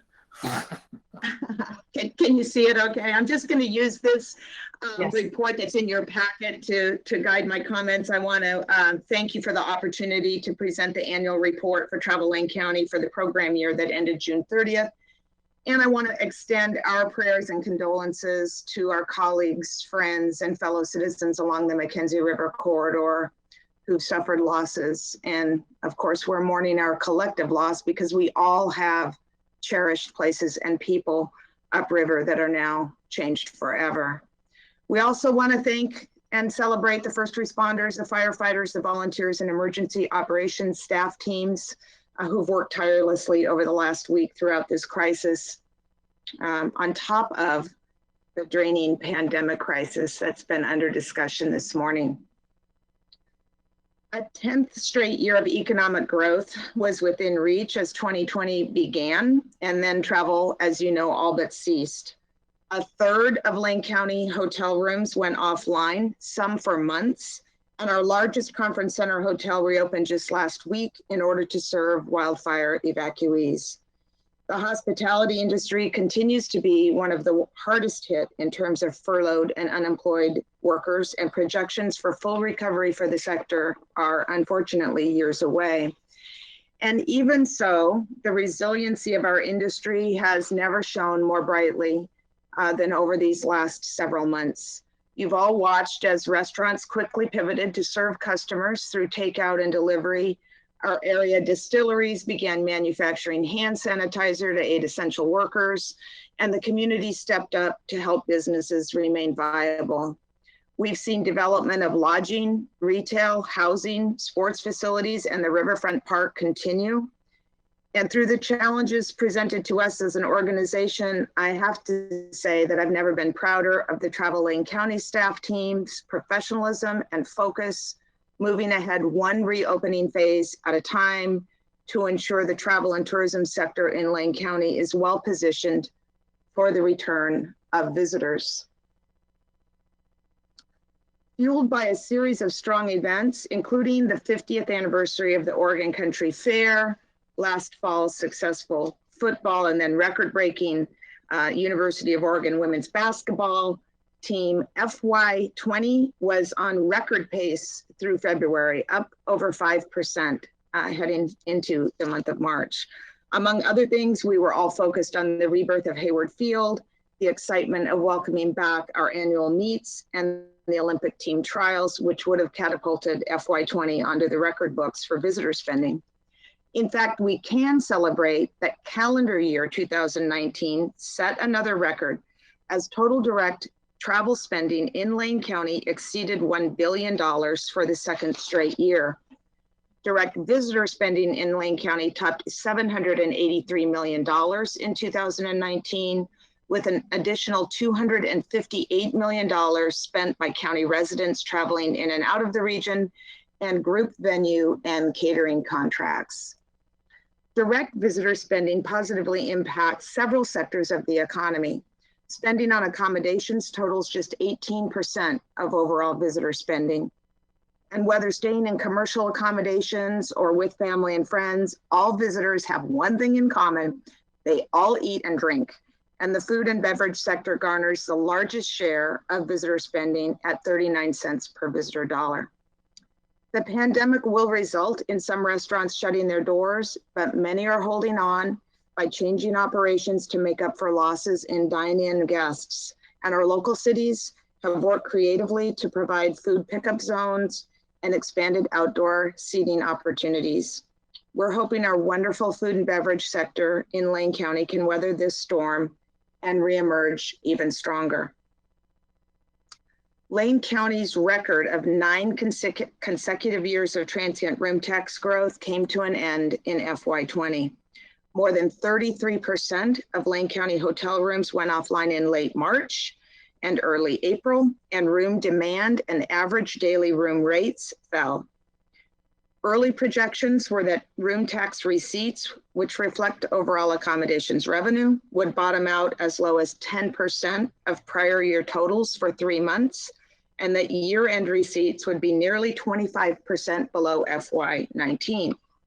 Fortunately, occupancy and revenue throughout the county exceeded our initial projections. And while it's hard to feel happy about April being down 77%, May down 64%, and June down 53%, it is a silver lining that FY20 transient room tax receipts came in at 18% below the prior year rather than 25% below. Of the $10 million generated in FY20, $2.3 million of transient room tax was invested in destination marketing through Travel Lane County, with estimated measurable returns of more than $35 million in visitor spending, meaning that each dollar invested will return at least $16 in direct visitor spending. Our pandemic recovery strategy has mirrored the governor's phased approach. Our primary goal in the wait phase, which was the governor's stay-at-home phase, was to communicate accurate and timely information to local audiences and to support local businesses. Travel Lane County partnered with chambers of commerce and area economic development programs to offer resources informing locals which businesses were open and to provide our business partners with the tools that they needed to navigate and meet the state guidelines. We developed the #LoveLane campaign to foster a sense of community pride and keep Lane County top of mind as a future travel destination. Our Ready phase, which was the governor's phase 1 goal, focused on easing fears and preparing communities, businesses, and visitors for future travel. Travelers had, and they still have, concerns about where the safest places were to travel and how businesses would ensure their safety. Residents had fears around visitors coming into their communities and what that might mean for introduction of the virus and impacts to essential services. To ease concerns, Travel Lane County and our partners provided resources for how businesses could implement safety protocols and regularly provided safety content on our website, in social media posts, and through videos. Our staff team developed a campaign called Instilling Confidence, featuring social media, radio, and television public service announcements. This campaign was implemented as we moved into the set phase.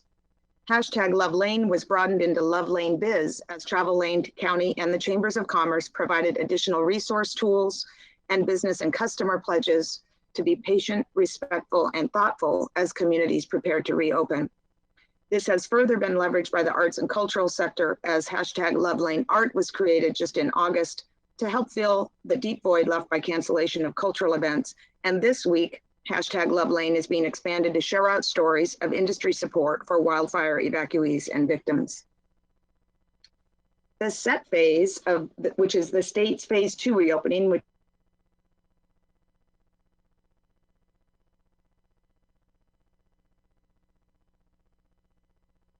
Carrie, are you there?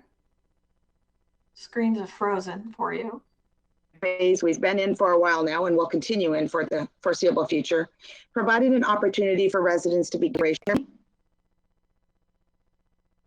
Let's see if can you hear me now? If I stop using my webcam? We can hear you. Yeah, getting a little freeze up from bandwidth issues. Can you hear me now? Yes. Okay. As we enter the set phase, which is the phase that we're in now, our goal has been to position Lane County to appeal to nearby travelers looking for a less congested and safe travel experience. Throughout the set phase, key messages have included taking care.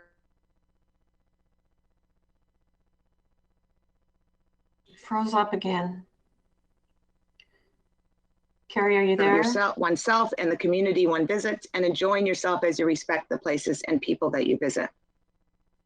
With a focus on the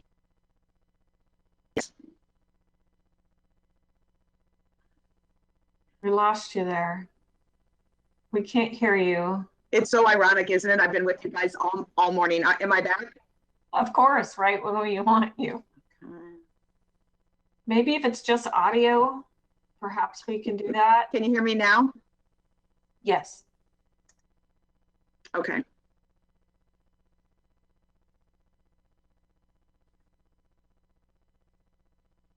And actually, Andy, maybe if you jump off too, because there are two of us from this office, and that might be part of the issue.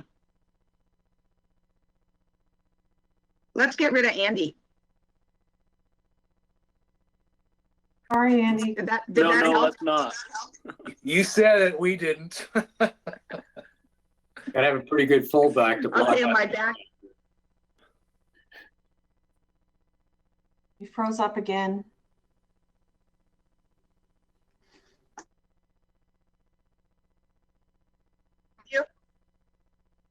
It might have been two video streams out of one office. Can you hear me now? All right, can you hear me? Yeah, I think without the video, we can do this a little bit better. Now, can you hear me? Okay. So you'll have to follow along, and I apologize to the public. I apologize to the public that they won't be able to see the report, but it is in the materials if folks want to hop on. So the key message around the set phase is that we're really working on the drive market. We can see the report. We just can't see you. Oh, you can? Okay, great. Okay, that's a bonus, actually. That's great.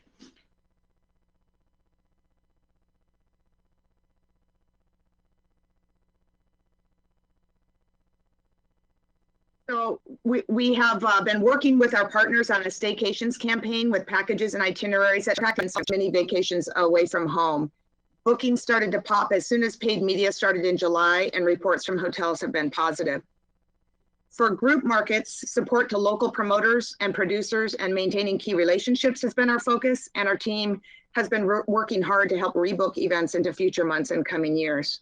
Where possible, summer sports events such as the Grand Fondo, baseball tournaments, the Scandia Run, they've contributed to overnight stays and set the stage for additional events in FY21. Whenever we finally hit that go phase, it will allow us to return to a full program of promoting communities and businesses for leisure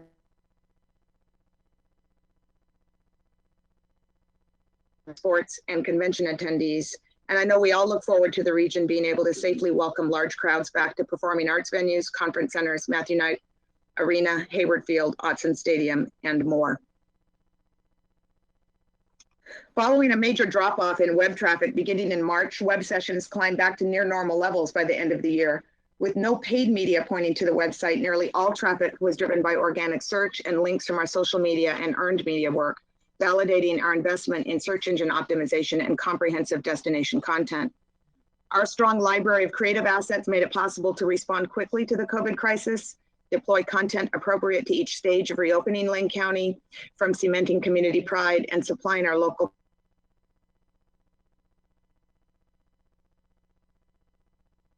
assets, to instilling confidence and communicating what protocols and guidelines to expect at local businesses and in our parks and outdoor spaces. Our Go campaign assets have served us well over the last several years, and FY20 began with work on a new leisure campaign, but the pandemic completely derailed that, and we really had a need to implement an entirely new strategy to coordinate with the governor's stay-at-home order and the phased reopening of the state. So our team worked with Terrell Group to create a Moments of Zen campaign that's encapsulated in the staycation work, featuring many areas of Lane County, both rural and urban. Our earned media focused on placement goals in top-tier domestic and international publications, and these stories supported our key campaign messaging and themes set by our content team. Results show our connections to leisure travelers and local residents continue to grow. Storytelling and engagement through our social media channels and blogs attracted 57% more followers over the fiscal year, and our social connections now total more than 254,000.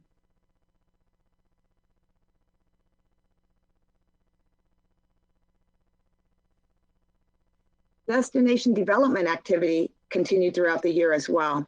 Leveraging Travel Oregon, our team featured a fall event focused on the South Willamette Valley Food Trail, and we worked with our partners at Florence Area Chamber of Commerce and the Oregon Coast Visitors Association on the Central Coast Food Trail as it moved forward with the formation of a steering committee, meetings, and workshops.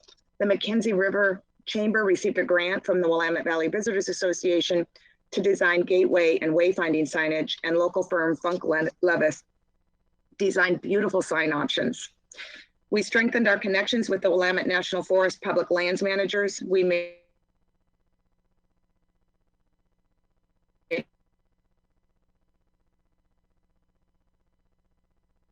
progress on the state scenic bikeway designation for the Auftahardy, and we worked with partners to install the first of the Connect Lane bike route signs. Our staff participated in plans for Link Lane planning, the development of the Oak Ridge Transportation System Plan, and we are involved in recovery committee work in the McKenzie River, Oak Ridge, and Cottage Grove areas. And to fill in the last missing piece in our globally recognized status as Tracktown USA, we continue to work with the Springfield Community Development Corporation and City of Springfield on developing a Springfield Indoor Track, Sports, and Event Center in Glenwood. True by Hilton has opened, and an expansion of the Best Western Green Tree is underway. We're looking forward to welcoming the 5th Street Market expansion and new Gordon Hotel this winter. And as you know, the new Riverfront Park should open next summer. We celebrated the opening of Civic Park and anticipate more much needed sports facilities in the future, as well as completion of the current phase of the Envision Florence project.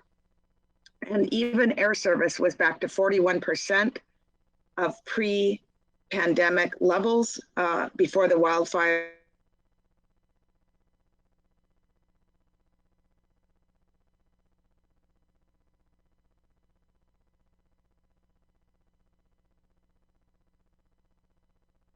Terry, we've lost you again. Air quality issues hit. And as you probably know, Palm Springs service has been announced effective November. So I'll scan the fiscal year. Okay, am I back? Yeah. Unfortunately, you go in and out for us, but we're doing our best to keep up with you. Well, perhaps much of the content is in the written report. And what I really want to make sure is that we get to talk about anything that's of interest to you. I do want to let you know that we had to cancel our visitor industry celebration. First, we postponed it due to the pandemic, and then we had to cancel it due to the wildfires last week. But we have some award recipient nominees that are from your various districts. And I did want to share with you who we are honoring this year and ask you to watch for our weekly updates, because we've got some fabulous videos coming out on each of these recipients. First, for the Convention Leadership Award, we're honoring Jeff Magato, who is the director.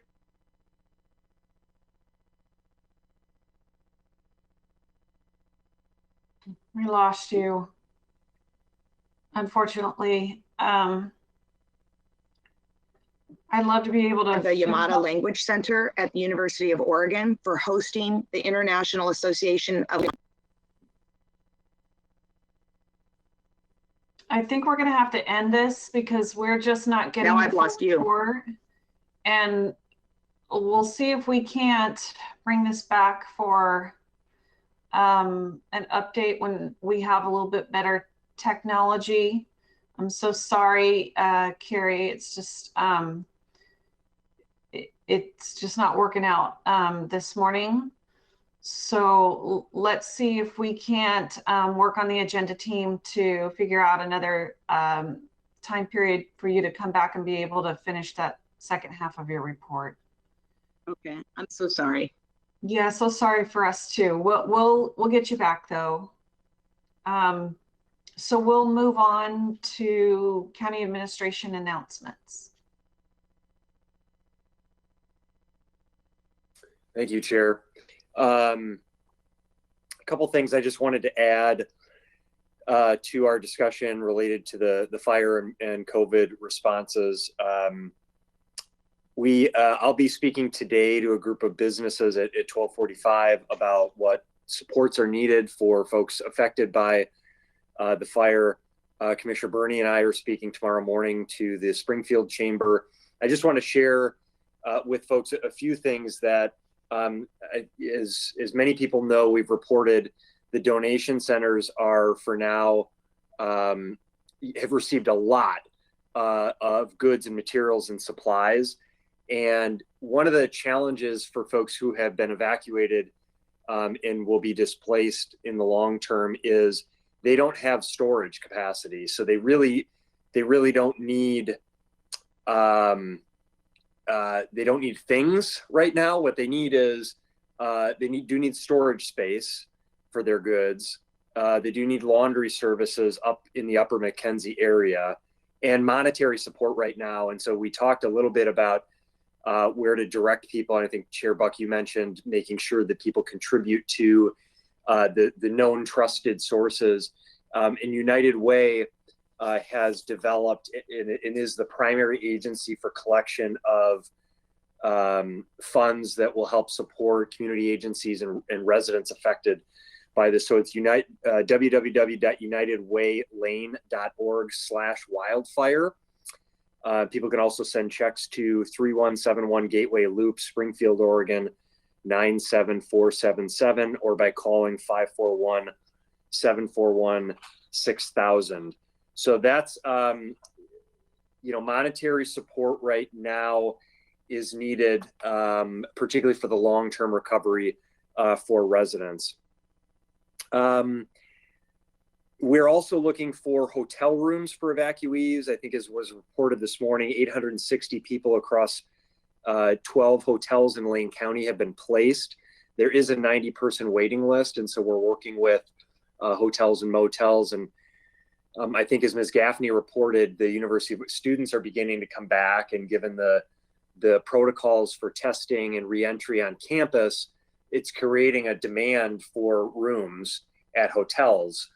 Both between evacuees and those displaced from the fire and students in the area. So I'm looking for support in those areas. And I think that's it. We talked a lot about these. If there are any other questions that the commissioners have for me, again, I know that there is an ongoing concern, and we will continue to do everything the county can do to leverage our properties and our resources to help support people affected by the air quality issues, as well as lead the community response to COVID-19 and wildfire recovery. I want to just say there was a comment about the need for public health to do more around air quality issues. And just to say that again, as we said this morning, that we will continue to do everything that we can do, but our staff in our emergency operations centers and throughout our organization, I think, as Commissioner Bozovich noted, we're not only managing these emergencies, but continuing to provide the critical services to the most vulnerable people in our community through our community health centers, through our mental health facilities, through our human service operations, and all the things that are being done through assessment and taxation in the sheriff's office and public works to deliver supplies and help folks repair from all of the damage. So I'll stop there. And if there are other things on your mind you'd like me to address or other questions you have about these events, certainly do. I'll have an update on elections in the coming weeks, but I think for this week, I know that the real focus and attention is on the emergencies that we continue to face. Thank you very much. Any questions or comments from commissioners? This is Pete. I do have a question for Steve. Okay, I'll go with you and then Commissioner Farr. Thank you. I was just looking at the website Purple Air, which is a website that monitors air quality for various priority pollutants worldwide. And the College Hill area in South Eugene is currently 332. It has been as high as 600. And London, England is 97. Mexico City, one of the most polluted cities in the world, is 93. There are numbers in the 400s in Springfield and North Eugene right now. My question is, what is the pollution level in terms of particulate matter? What is the pollution level that would trigger an emergency in Lane County that would trigger our request to the state, as we do with other emergencies, for assistance? What is the since these numbers are, for most people in Lane County, are hazardous for even a few minutes of exposure, what is the level that you believe we should be declaring an emergency and seeking state or federal help to deal with this smoke emergency that's affecting probably 200,000 people in central Lane County? Thank you, Commissioner. I'm not sure that I don't have the answer to that question. I don't know what the air quality index threshold would be to determine the declaration of an emergency. I'm actually not sure that would be the determination for a declaration. Typically, as the board did last Tuesday, it very quickly don't recall the time, I think it was around 9 a.m. on Tuesday morning, the day after Labor Day, called an emergency meeting, declared an emergency related to the fire, because we understood very quickly the widespread impact of a fire that continues to burn over 166,000 acres and damage and destroy hundreds of structures and displace thousands of people. And so we knew that very quickly local resources would be exhausted to be able to meet all of the needs from that. So that is really the trigger for the declaration of emergency. It's the same reason that the declaration around COVID-19 was made and continues to be extended, is because of the amount of resources that are needed for that event. I think certainly if, the air quality, if you look at the air quality indexes, they're impacting, Oak Ridge is over 300, Cottage Grove is over 300, Junction City, Florence is a little bit, I think the coast is in better shape. And I know a lot of people have gone to the coast to or people that are able to have gone to the coast to seek reprieve from the smoke. So it's not, I think there's been a lot of focus on Eugene and, for Lane County to lead an effort to open up the event center and those kind of things. But I do think it's important to note that we have 16 school districts and 12 cities with facilities scattered throughout all of our communities that certainly could be used as air quality respites for residents that are in need of that. And we would support those efforts. The board certainly could declare an emergency if there was activation of those, and those agencies requested us to do that with the state to seek additional funding for those operations. So we're ready and prepared to take the action that the county needs to take to support those. But I think I would say that those activities among the various communities throughout Lane County need to sort of happen. Those activations have to happen. And then a request to Lane County to say, would you declare a wider spread emergency to the state? Just as, we would do when we're leading an emergency response. So That's does that help answer your question, Commissioner? I would just first of all, I would just say two things. One is a statement, and the other is a question. On the statement, I believe that this is an air quality emergency. I believe it is a public health emergency. You're right; it does affect nearly the entire county. Maybe not the extreme western edge of Lane County, but virtually all of the rest of Lane County. Certainly Eugene, Springfield, Coburg, Cottage Grove, Crestwell, up the McKenzie, up the main stem of the Willamette River. So yes, I believe that there is an emergency, and I believe the Public Health Department of Lane County should be requesting that the board approve the emergency, so that because we are unable, as you stated, Mr. Mokrasky, unable to do much about it, that we would at least declare an emergency, let people know this is an emergency situation, and request state and federal aid in the same ways we did for the ice storm, the snowstorm, and this current fire. So that would be my hope. And my question is, if you could talk to Lane County Public Health about whether or not they believe that we should be moving forward with a emergency declaration, and that might not involve close quarters facilities, but might involve respirators and other assists, and also notification of high risk individuals who are maybe not aware of the seriousness of the smoke emergency. So that's my request. Thank you. Okay. Was Commissioner Farr, did I see your hand up earlier?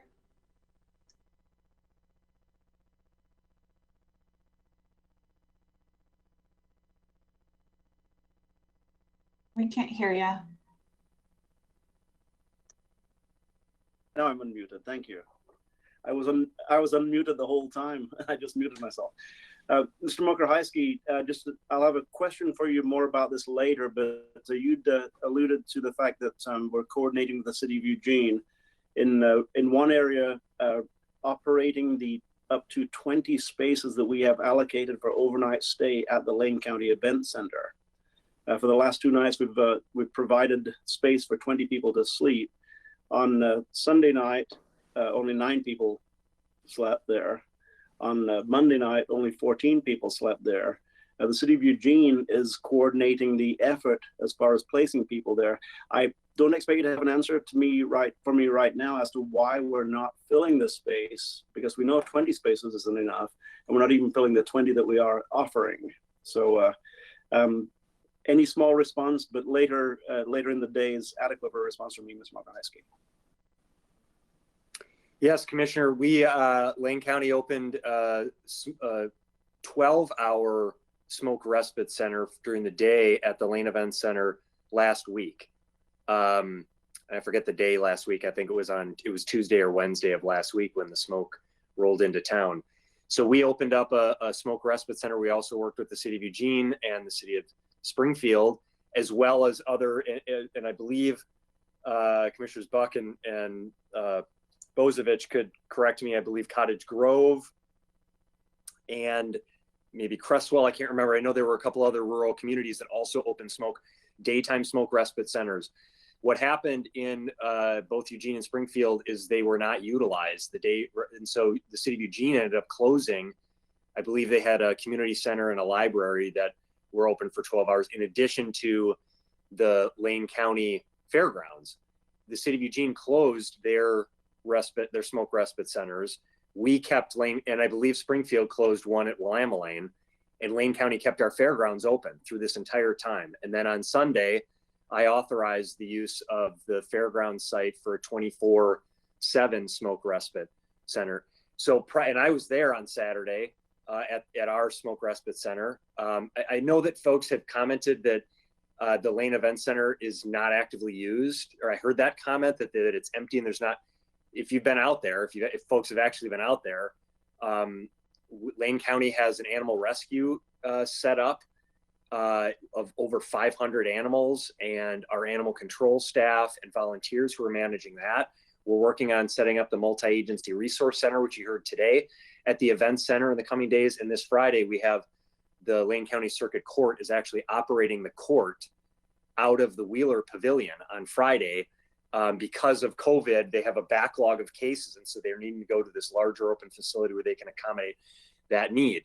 So there's a lot of activity that's being coordinated in addition to the smoke respite site and now the 24/7 operation there.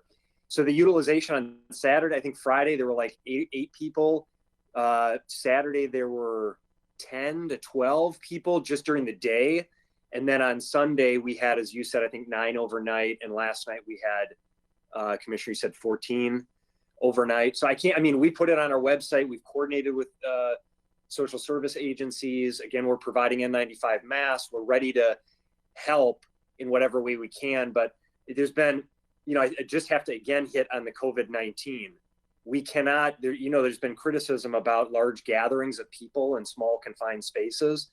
It is not appropriate, nor is it humane for us to put large numbers of unhoused, vulnerable populations into a confined space and risk spreading a deadly virus. And so this is why we're really calling on community partners, school districts, cities, others, to step forward with properties, because we need scattered site locations for small numbers of people to accommodate the need. We can't just open a large hall and let hundreds of people in. So it's a complex matter. I know it's a concern that we share and that we've done. We haven't done, there's not enough being done as a community. But from Lane County's perspective, we're the only organization that's opened up a facility and that is making equipment available and also responding to these other emergencies. So I will say finally that, declaration of emergency is certainly something the board has the ability to do. The declaration in and of itself, we talked about this with COVID, we talk about it with the fire and every emergency. The declaration does not create any action. It leverages resources and allows for quick decision-making in some cases, but it doesn't act. I don't mean to dismiss and say that it's not an important step. It is an important step in certain cases, but it doesn't actually do anything in and of itself. So what is needed in this case, I don't know that a declaration is what is needed. What's needed is for community partners to identify facilities and operators to open small scattered site solutions like have been discussed.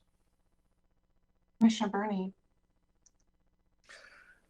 I want to say something I've said before. This is directed to many people and perhaps to Commissioner Sorensen now. This is not the time to point fingers. This is the time for all of us to act to help all of us. Every commissioner I see on the screen has been breathing this air, going to meetings on site, trying to do our best. In my understanding, the air quality in Florence is now 70. I don't think you need now to get people right. We are riled up. And as Mr. Mokraiski said, 16 school districts, 12 cities. We need partners. When we speak with the Springfield Chamber, we're going to be also discussing that. I've been in touch with Springfield City councilors who are looking for churches and other sites right now as we're having this meeting. So I think I don't know how helpful right now it is to rile up everyone, because we are all under air poison attack, or most of us are. And we are doing our best. And if an emergency is needed to be made that does anything, I think our staff will let us know. But in the meantime, I think we really just need to create as many respite centers for the most fragile of us. We're not getting to everyone, and do what we can at this point in time. Thank you very much. Commissioner Bozovich. I'd just like to refer everybody back to our emergency order we passed last week. It's a declaration of emergency as a result of the McKenzie fire. Smoke from that fire is part of that emergency. We don't need a separate declaration. We're already under an emergency declaration, and I don't believe there's a need for any sort of separate action. I also believe that LRAPA has done an excellent job educating the public about the dangers of the hazardous air and suggestions for how to deal with it. So, you know, I think we're doing yeoman's work with limited resources. We do need some partners to step up, like some of the other commissioners here. I've been in contact with some of my community members, and I do know that even the Fern Ridge school district's looking into their ability maybe to provide facilities here in the Fern Ridge area. Hopefully, though, we've got an slowly improving forecast that LRAPA basically has their air quality warnings out through Thursday, but you know, by the end of the week, this probably will go away. But the issues for displaced people, the dangers along Highway 126, those aren't going to be done by Thursday. So I believe this is covered under our emergency declaration. There's no need for a separate declaration to ask for outside assistance, which is what those emergency declarations are really about, is a declaration to basically say, we've exhausted our ability to deal with this locally, which we quite haven't, because we still have partners that may be able to help us with respite centers. Okay, well, a lot of conversation about this topic. I just want to remind everybody out there that we know there's a lot of people on edge, let alone the evacuees themselves who are going through various stages of grief right now. And we really need to be sensitive to that. We are trying to do everything humanly possible that we can do through county services to respond to both the pandemic, the wildfire, the smoke, and we will continue to do what we can.